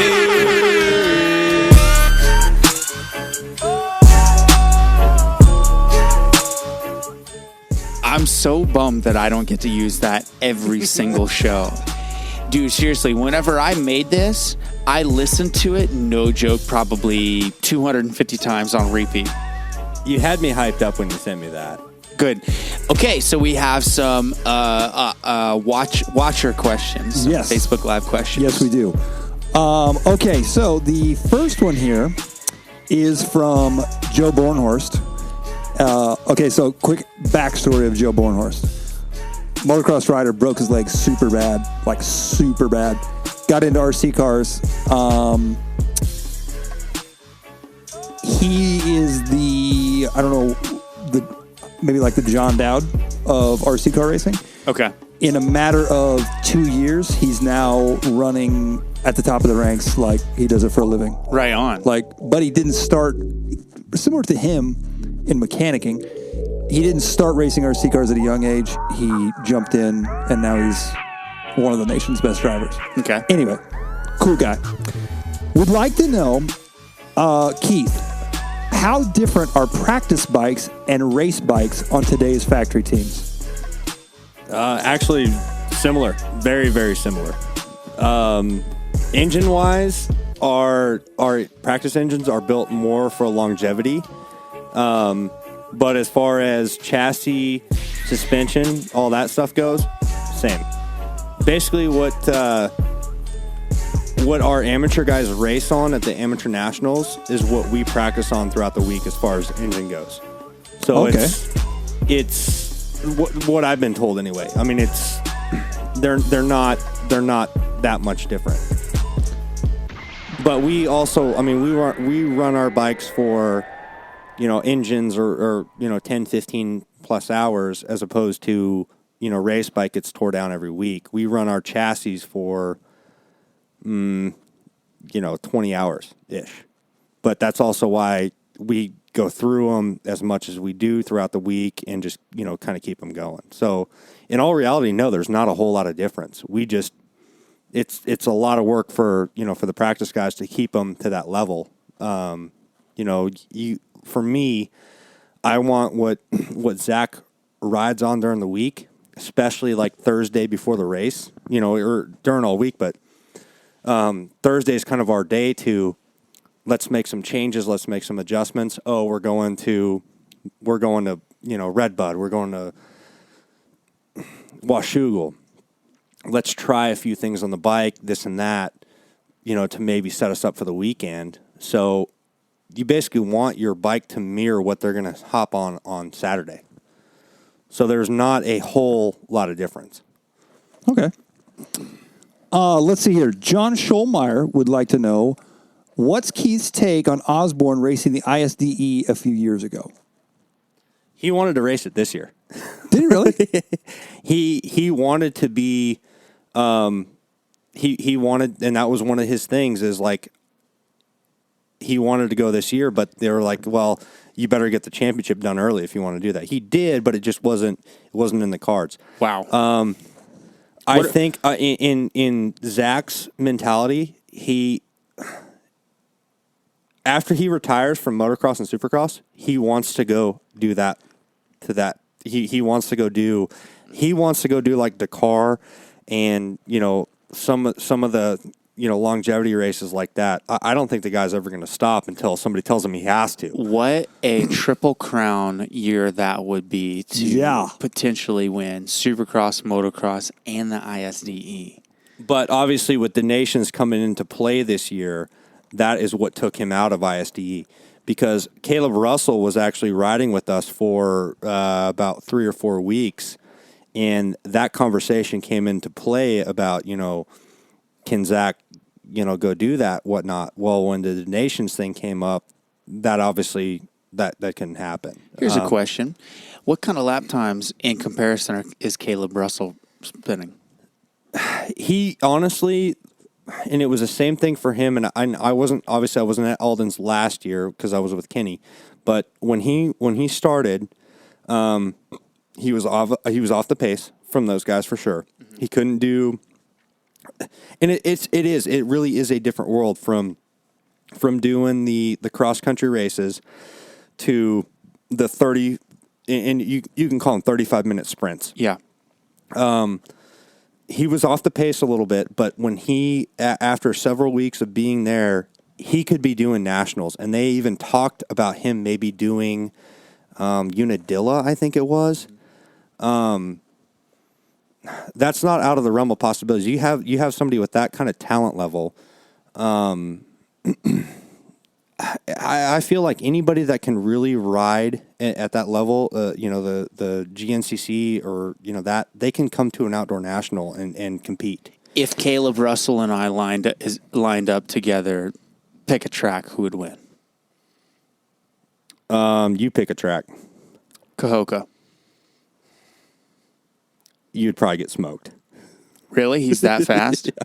What was the guy's name? Rode a Kawasaki. This was several years back. Ricky Dietrich. Yes. Yep. That's who I was thinking of. I could not think of his name. Whatever happened to him? He hurt himself, if I remember right. Yeah. No. There was some controversy there. Now that I think about it, he went to jail. I think he got a DUI. Oh well. Okay. Couldn't get himself to the motocross track. Now, I'm not sure about that. That could be wrong. But if I remember correctly, and I'm not sure if I do, I think that he did in fact get a DUI and couldn't get to the motocross track. So you can't drive to the track, you can't train. You're kind of shit out of luck. Backing up, like talking about Caleb, you're talking. He's maybe a second and a half, maybe two seconds off of a pace from like Marvin and Jason, and yeah, that's a lot. But at the same time, look at guys that are in the top 20 in outdoor nationals. Yeah, they're that. You have this level, top 10 guys, and then you start. It's a small group that can just go ham like that. But it's also, you can go ham for freaking 6-7 laps. Can you maintain it? And that's where the stamina and all that and the training and all that stuff kind of comes into play. And he went, and that's what I was told, is that when Caleb was at Alden's last year, he had the longevity, but he didn't quite have the blistering all out sprint speed early on. When he trained there for a couple of weeks with those guys, then he went to the next race and he just walked on them. He was able to sprint early on, and then he got a comfortable lead and then maintained. And then he just kept eating away. So, okay, next question is, if I trained at Eldon's for the same amount of time that Caleb Russell did, what kind of lap time? Okay. None. You'd be dead. No, the question, okay, and I've always wondered this. How much time could I drop from first day on the track to 5 weeks? So let's say 1 month. I wonder how many seconds I could shave off of my lap times off of 1 month of obviously I can't just walk into Eldon's program it would literally make me ill. You're talking like 4 seconds a lap, to be honest with you. Probably 4 to 5. Yeah. 4 to 5. So that's a lot. To shave 5 seconds off per lap, that's a lot of time. Not because he's teaching you how to ride a motorcycle. No, because it would put me A, in the right place, B, on the right track, and C, I'd have an actual program. Yes and no, because there's a very big misconception that Alden is just a gym trainer. but he actually knows how to tell you, hey, you that can be better. This can be better. Your technique can be better. And that's one of the things that I've learned over the years is that everyone thinks, oh, it's all gym work. He's not an on the bike trainer, so many that are technique wise. But he really is. Well, any coach that's worth their merit is not going to be only good at one thing. They're going to be good at everything that's required to make their athletes succeed. It is shocking, though, that he's never, that I know of, has he ever raced a dirt bike? I don't think so. He's definitely rode before. Is he good? I plead the fifth. I've actually never seen Holden ride. We've talked about this many times because there's always that, hey, we need to line all the mechanics up and the trainers up, one weekend, and like in the off season, we're all gonna have it out and just see who can do what. That would be cool. That would be cooler than that like Surfacross like thing. a Baker's Factory Cup or something. But You're lucky that Brent Duffy doesn't work in that group. So Brent's an Iowa guy. He works for Brayton. Brent could go. He could go Tucker Smith speed tomorrow. No questions asked. Be top 6 in 250A at every Missouri State race. Isn't Dunge's brother a mechanic too? Jade? Yep. Now, which brother was the fast? Blake. Blake was the fast rider. Blake cleaned me out at a Buku Arena Cross one time in Minneapolis. That's my claim to fame. I had a Dungey take me out. In what, like 250 novice? No, 16 and 24. Oh, okay. College boy. Yeah, I forgot about that class. Jade works for Red Bull KTM. He's been there for several years now, and Jade's a big part of that program. Do you have more questions, Michael? Yes, I do, as a matter of fact. Well, hold on. Let me reload here. One that I just saw on here was we were talking about the practice bikes and race bikes. How different are they? How different is a bike? They want to know basically how different is a bike that you buy at Donnell's compared to the bike that Zach's riding? Like frame wise, obviously we're it's all production. Yeah, you're right. But yeah, I mean we're talking a lot. I mean our the wiring harnesses and that kind of stuff there, stuff gets changed. But you could still go buy yourself a stock bike and bolt on the same stuff that we use throughout the week, and it would be almost a similar bike. Could someone, if they had the skill and the speed to run with those guys, let's say to run with Zach, for example, could you go buy a 250 Husky off the showroom floor, set it up to your settings, and run anywhere near Zach? Let's just use Zach. If Zach went and bought a stock bike, you guys obviously set the suspension for him, that kind of thing. How far off would he be from where he is with his factory bike? Here's the funny thing about that. We actually had a point with Kenny in 15 where we went and bought a bike, a stock bike off the showroom floor. We were struggling so bad to get him dialed in, and they went and bought a stock bike with this, just we wanted a stock motor and this and that. And we went and got one in Central Florida, and put suspension on it and set it up kind of how, they, like Kenny was like, hey, let's just do this and see what we can do. It was with suspension, especially on a 450, you put the right suspension, the right settings on it, you can be competitive. I'm not saying you can be like national competitive, against a full factory fledged bike, but it ain't far off, really, and especially with a 450. A stock 450, especially nowadays, when you're talking Husky, KTM, any of the big manufacturers, you take a stock bike and you put a good setting underneath it, and you get the right gearing and the right the right tires or whatever for your setup, you can go out there and run, how you need to run. You don't need $30,000, $40,000, $50,000 worth of modifications. I would say the three biggest things, if you throw away the motor and the factory ECU, if you get rid of that, because obviously the motor engine. The engine is a whole different department. Right. As far as the remainder of the motorcycle, the three biggest difference would be number one, titanium bolt kits. Number two, brakes. Number three, and this is also excluding suspension. And number three would be the linkage. Between those three things, that is what really gives a factory bike its truly factory feeling, is those three things combined. Number one, the aluminum bolt kit sheds weight. And it... Titanium? Titanium. Yeah, You sorry, said aluminum. titanium. Yes. Sheds. You'll spend, for a full titanium kit on a bike, you're talking $10,000.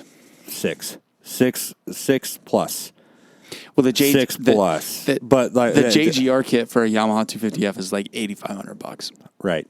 For bolts.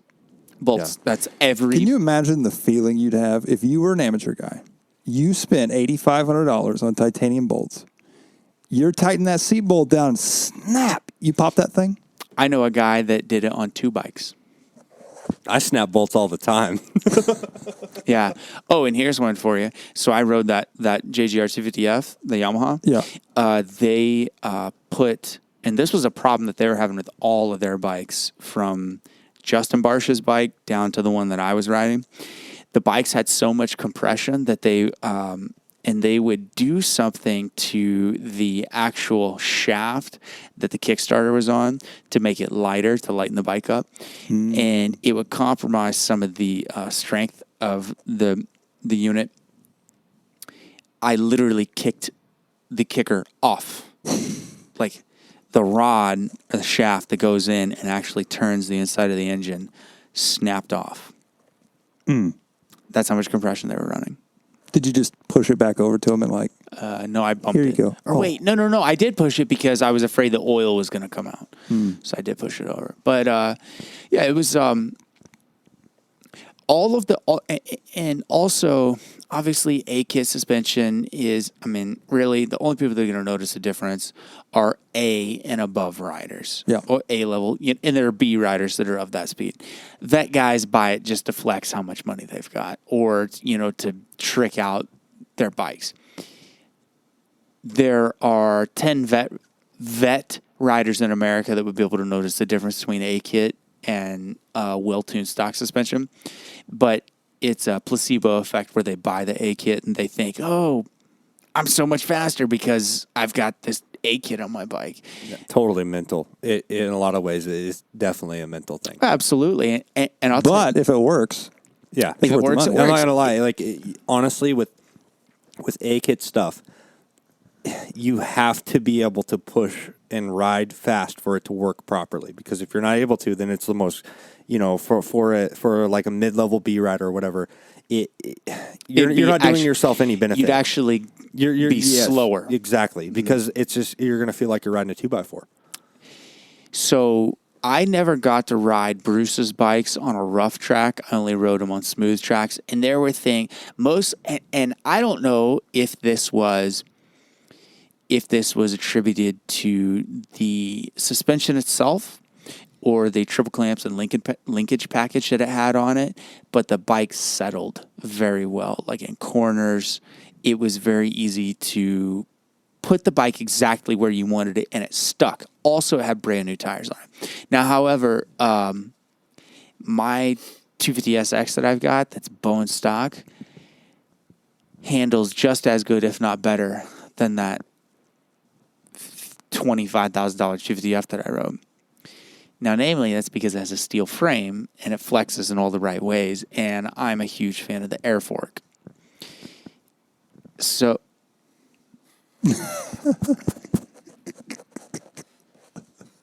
Get He's out not of a here. fan. you know why I'm a fan of the air fork? No, why are you a Because fan? I ride fast enough for it to work. Yeah, all right.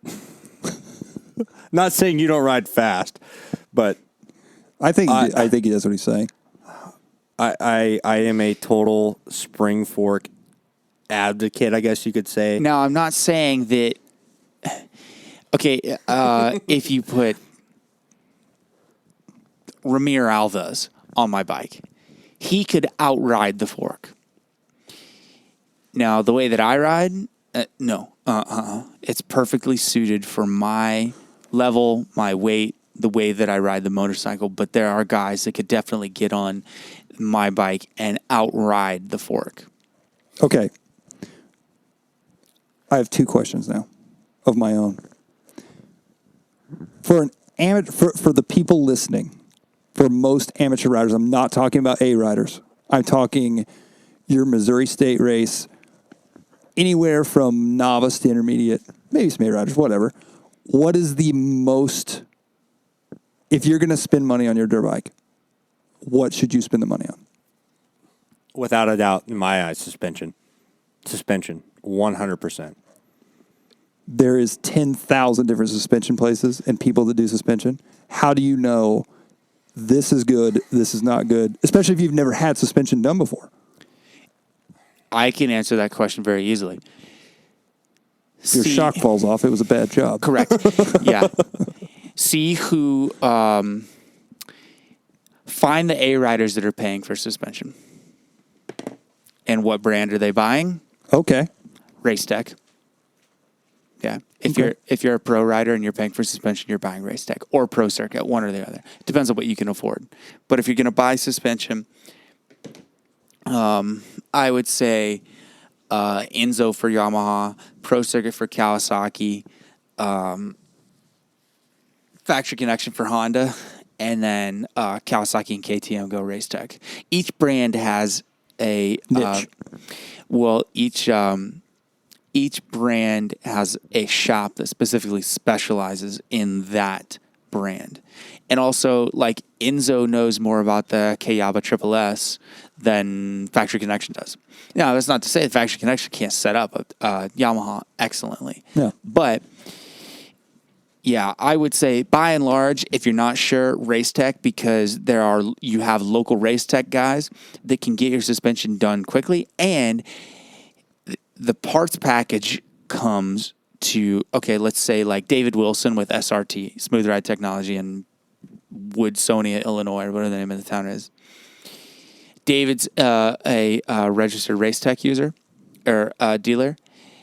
David would buy the book, set his suspension up, let's say I sent him my shit. He would set my suspension up by the book the same exact way that Ben Decker would off of the Race Tech book. Now, that's not saying that Ben Decker couldn't specifically go further into adjustment for me, because he knows me, he knows the way that I ride. But if you're just going to send it to a Race Tech dealer and you don't, and they don't know who you are, it doesn't matter which one who does the job. Race Tech sends them a book, specifications, the gold valve, all of the settings. Pro Action was that way for a while. Also, Factory Connection has somewhat of the same program with their 3 offices. But I would say for the most bang for your buck, I'd say Race Tech is the way to go. And like I said, if you go to Supercross, if you go to motocross, find the guys in the back of the pack that are paying for their suspension, and 9 times out of 10, it's going to say Race Tech on it. Now, I'm not saying that there's, out of 100 guys that are not the top dudes are running Race Tech. I'm not saying 90 out of 100 are running Race Tech, but the guys that are paying for their suspension are paying for Race Tech. Yeah. That's been honestly a detachment for me in the last several years, because obviously I've been dealing with the factory team and the factory suspension stuff, Before then, it was Factory Connection when I was with RJ and with Eric. And when I was at Minio's with RJ, Factory Connection just had such a big presence there. And, everyone was bringing their stuff to them and this and that. I honestly don't feel there's... I don't know. It's like I can tell you one thing. I don't know. It's a tough thing to for me to tell you who to go to. But if you're going to do anything, in my opinion, to a motorcycle, if you're taking it off the showroom floor and you're going to go race it, for the average person that's racing state series or locally or even a regional standpoint, you can take a stock bike, you can take a stock engine, and you can generally be competitive with it. But when you got to find a way to put the power to the ground. That's the main thing. So, I that's first and foremost. If you're fast, enough B rider or whatever, get your suspension done and get it set up properly for your weight, your riding style, and and what style of racing you're going to be doing. Absolutely. If you look at a Missouri State race, let's say you take all the entries from a Missouri State race, there are, let's say there's 10 A guys and 20 V riders. There's 12 guys in that group that can ride a 250F to its full potential. If you have the same amount of entries in a 450 class, 0 is the number of guys that can ride a 450 at the full potential.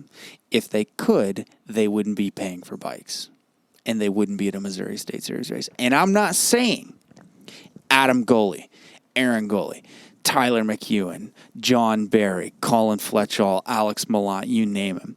I'm not saying that those guys are not extremely talented, very fast riders. What I'm saying is, of every dude that races in Missouri, we can't ride the 450 to its full potential. I would even go as far as saying,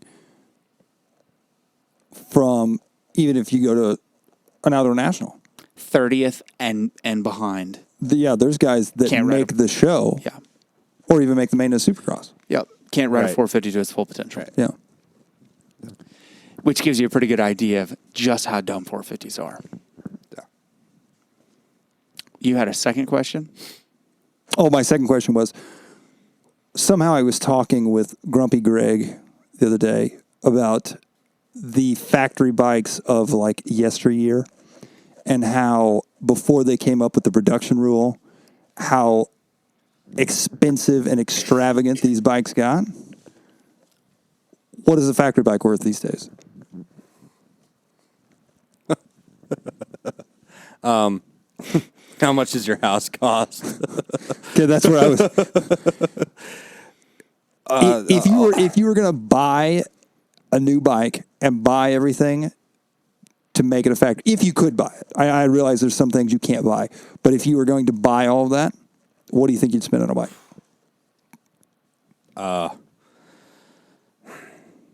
You're talking 150 plus. So what? I don't know if I agree with that. So what looks like a guy at the gas station with a dirt bike in the back of his truck, he's literally got a Lamborghini tied down with tie straps in the back of his truck, is what you're saying. Pretty much. Yeah. Okay. That's a good way to think about it. Yeah. See, what Keith is factoring in those R&D. Well, yes. Labor, that kind of stuff. Okay. Now, see, that's the thing. It's like, but you talk about spending $8,000. Okay, you're taking let's say a $10,000 motorcycle. Well, $8,000 on. Let's just do a 250F, $8,000. Okay. So yes, then right, not that much, not as much as I just dropped. I would say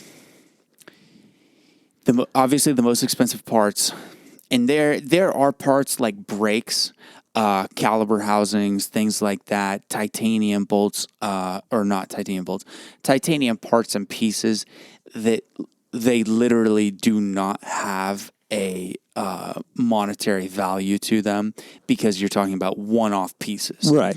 So that's where, I mean, to make a one-off piece, that's $5,000. Right, it's priceless. Right. Because, I mean, I can buy titanium Raptor foot pegs. Yeah. And they're going to cost me $350, $400.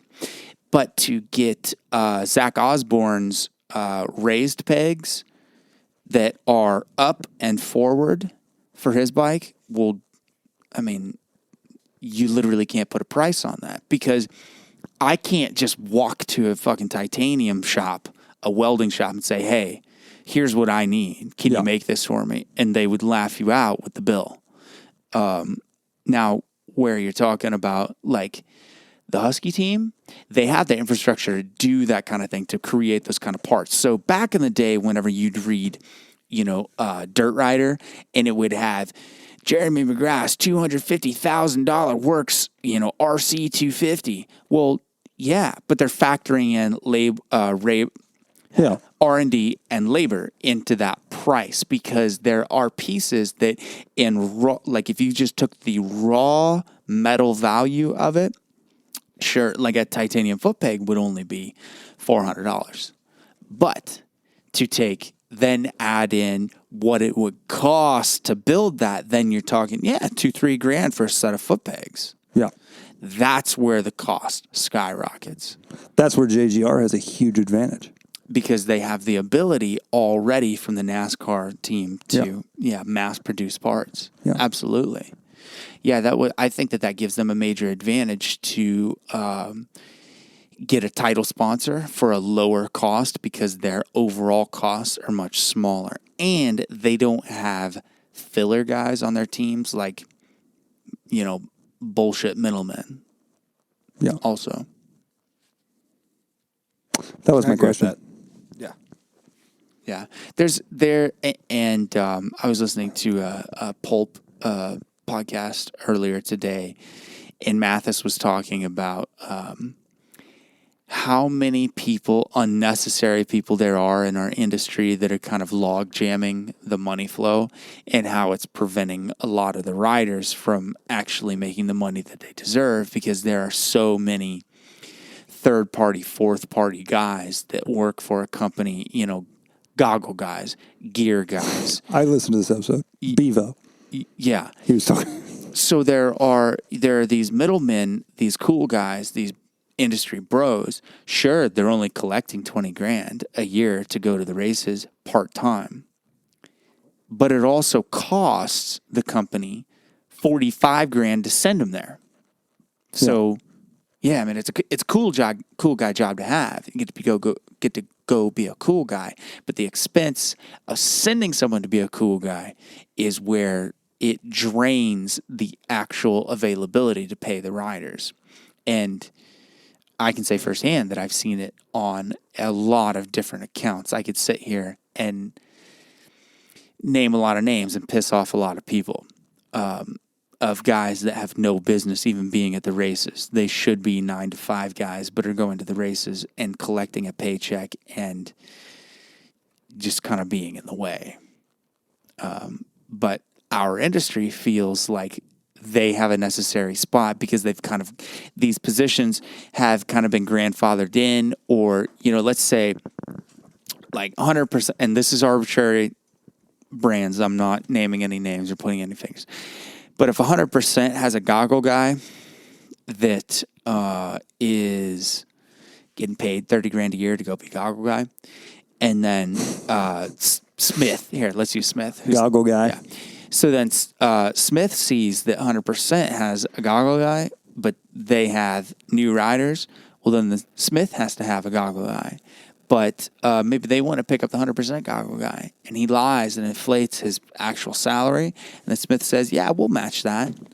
Then it's just kind of a rolling cycle, and this is outside of just motocross, but this is a thing that happens in all industries where you get somebody that lies about their salary, or someone thinks that they're more valuable than they actually are, and they get paid too much, and it takes out of the actual budget of going into the people's hands that the money should be in.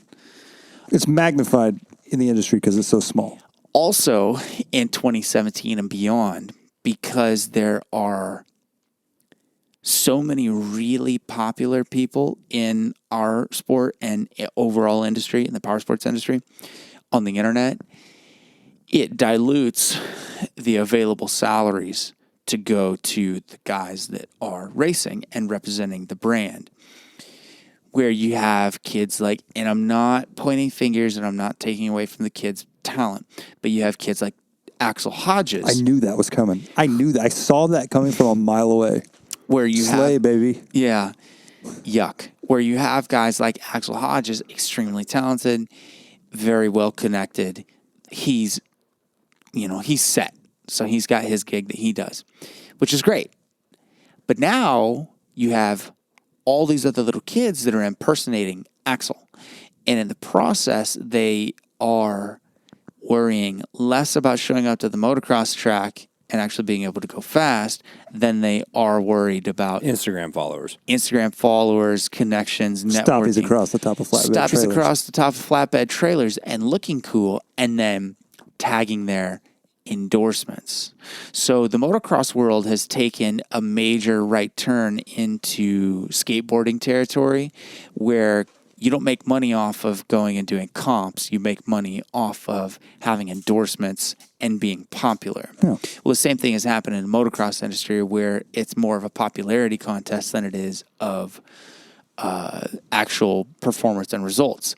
Understandably so, because there are times whenever, there are guys that I help out that, depending on their follower count and how good they are at social media, I'm way more open to the idea of helping them out than if Joe Schmo A-Rider from Fort Smith, Arkansas contacted me and said, hey, man, I'm going to go do these races, X, Y, and Z.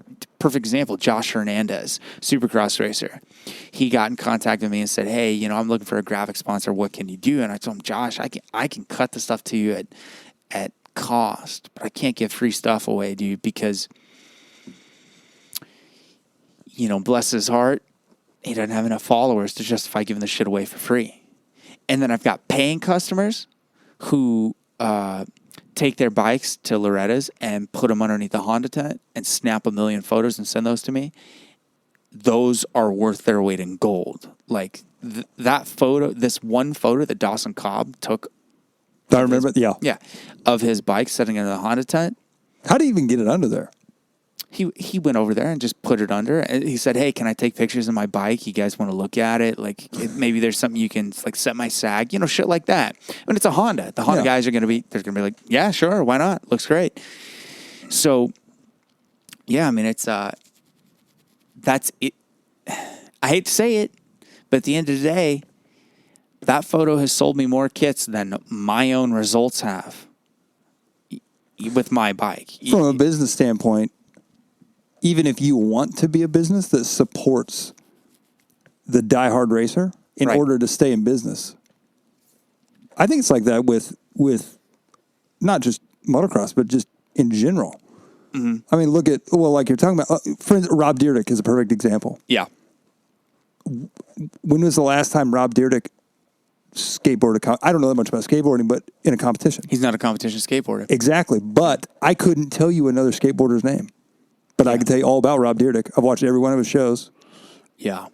That's a valid point. Yeah, the only other guy that would, obviously there's Tony. I'd say the 4 biggest names in skateboarding that are all, that carry a lot of weight.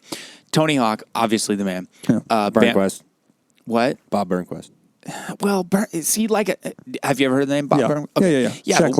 Sheckler, right? I'm going a little old school with Burnquist. You said fucking Burnquist. I'm going a little old school with like Burnquist. Okay, so so I said Tony Hawk and then Bam Margera. He did. Bam Margera is an authority in skateboarding, whether you admit it or not, because of Jackass and CKY. I would say Bam Margera, and see, it's his association with skateboarding, not necessarily his skateboarding. Yeah, that's true. So, and Bam Margera is a very household name. Yeah. So he said Tony Hawk, Ryan Sheckler, Bam Margera. He said, him saying Burnquist really threw me for a.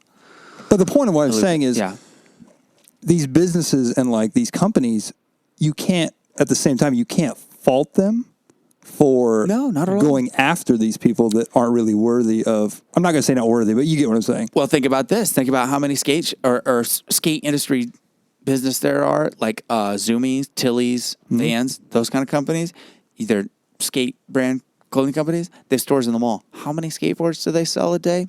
One, maybe two. Maybe. Yeah, and meanwhile they're selling $12,000 a day in merchandise. Yeah. Yeah, because it's more important to look the part than to actually be the part. Yeah.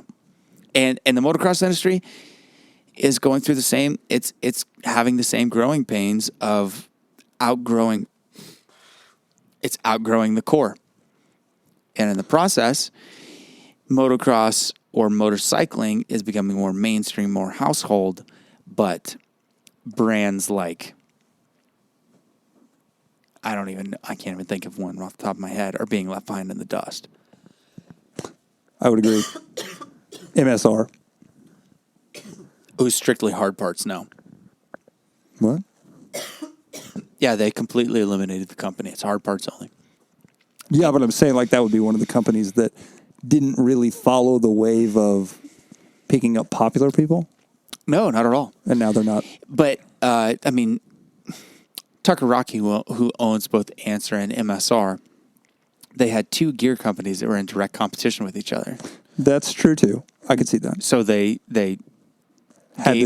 turned one brand into a merchandise company and then the other into a hard parts company, which why that shouldn't have been done a long time ago, I don't know. Makes a lot of sense. Yeah, absolutely. When did Tucker Rocky take MSR? You're talking probably 2000, I would say.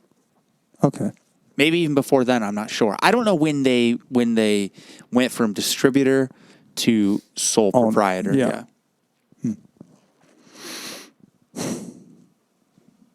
What's left? I don't know. KP, you got anything? No.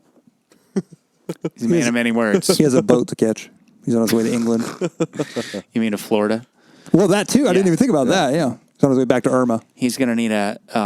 Jose now. Jose's on its way. That's right. Allegedly, Jose's going to turn north and go into D.C. area. Yeah, we'll see. Maybe it'll come right through Orlando. You could only be so happy. Maybe that means I could be here for another week and do this all over again. I'd rather not do OTB next week than have you on next week. KP Badwrench, where can the people find you on social media? Oh, well, at KP Badwrench on Instagram, that's about it. That's the only one that they need to know. Yeah, that's exactly right. Okay. About it. Great. Michael, and you, At Mike Garrison 247. MikeGarrison 247. Or at BoomRC on Instagram. Yeah, I love it. That's what I was going to ask. Yes. Yeah, great. And then you can find me at Rippin' Ruts. One word. Do you have a Jeff Crusher face or Instagram and a Rippin' Ruts, or is it just one? I'm Rippin' Ruts only. You are. Yeah, you're not just looking the part; you're doing it. Well, see, what happened was I actually started a business page for something else a while back, and I can't remember what it was, and I was like, oh, I'm going to build this up, and Rider Supply. So actually, I had a Jeff Crutcher Instagram, and then I started the Rider Supply Instagram, and then okay, I remember that. So then what I did was the Rider Supply one actually started taking off pretty good. But then I was like, okay, well, I have like 350 followers on Rider Supply and then like 1,500 on Jeff Crutcher. So I was like, why don't I just make the thing that I can make money off of the more popular account? So I literally just switched the names on the two of them and then started, advertising on Rider Supply. And then I ran Rider Supply until I changed it over to Rippin' Ruts whenever I decided that I didn't want to do that anymore. So then it went to Rippin' Ruts, which was just my Instagram name, not even my business name. And then I started a sticker company named after my Instagram name. I'll have you know, I still have a Rider Supply OG sweatshirt in my closet. I mean... Why wouldn't I? I still have a lot of that product left. I feel like he's going to say, I still have cases of that sweatshirt. I do. Yeah. Quite a few. Why don't you put it like on eBay or something? I don't know. I don't know what to do with it. I mean, it's sitting in plastic tubs in the attic at my dad's shop, and I need to do something with it, like just liquidate it. But the problem is, this is where I fall in. I don't want to take the stuff to the motocross track and Pedal it. Yeah, exactly. Hawk it. I've done that before. So I don't know, but now that we have the OTB shirts, I'm thinking, I don't know. But I'm gonna take these to Casey Moto on Saturday, the 23rd. So if you're interested in buying an Over the Bar shirt, bring $10 cash, and we'll get you dialed in. And we have sizes from small through 2X. Or if you're interested in buying one online, simply go to email. Did you flip your switch? No. Are you sure? Yeah. Yeah, I went out too. Checky. That's what happened. Keith leaned back and it pulled on this. Lean back. Weird. You can either email me info. Sorry, of course I'm fouling stuff up. It's per usual. Yeah. So you can email me at ripandruts@gmail.com, and then Mike's is info@boomrc.net. If you would like to order a T-shirt, we're going to do $10 T-shirts, flat rate shipping of $5. Would that get it out? We'll get back to you on that.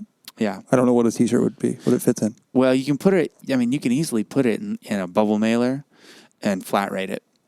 Sure. Yeah. So Sounds good. yeah, we'll get that figured out. Yeah. You're looking at $13, $15. We'll get it figured out. Yeah. And then also all of our... We do accept tips. Yeah, we do. Just the tips. Thank you to all of our Patreon patrons.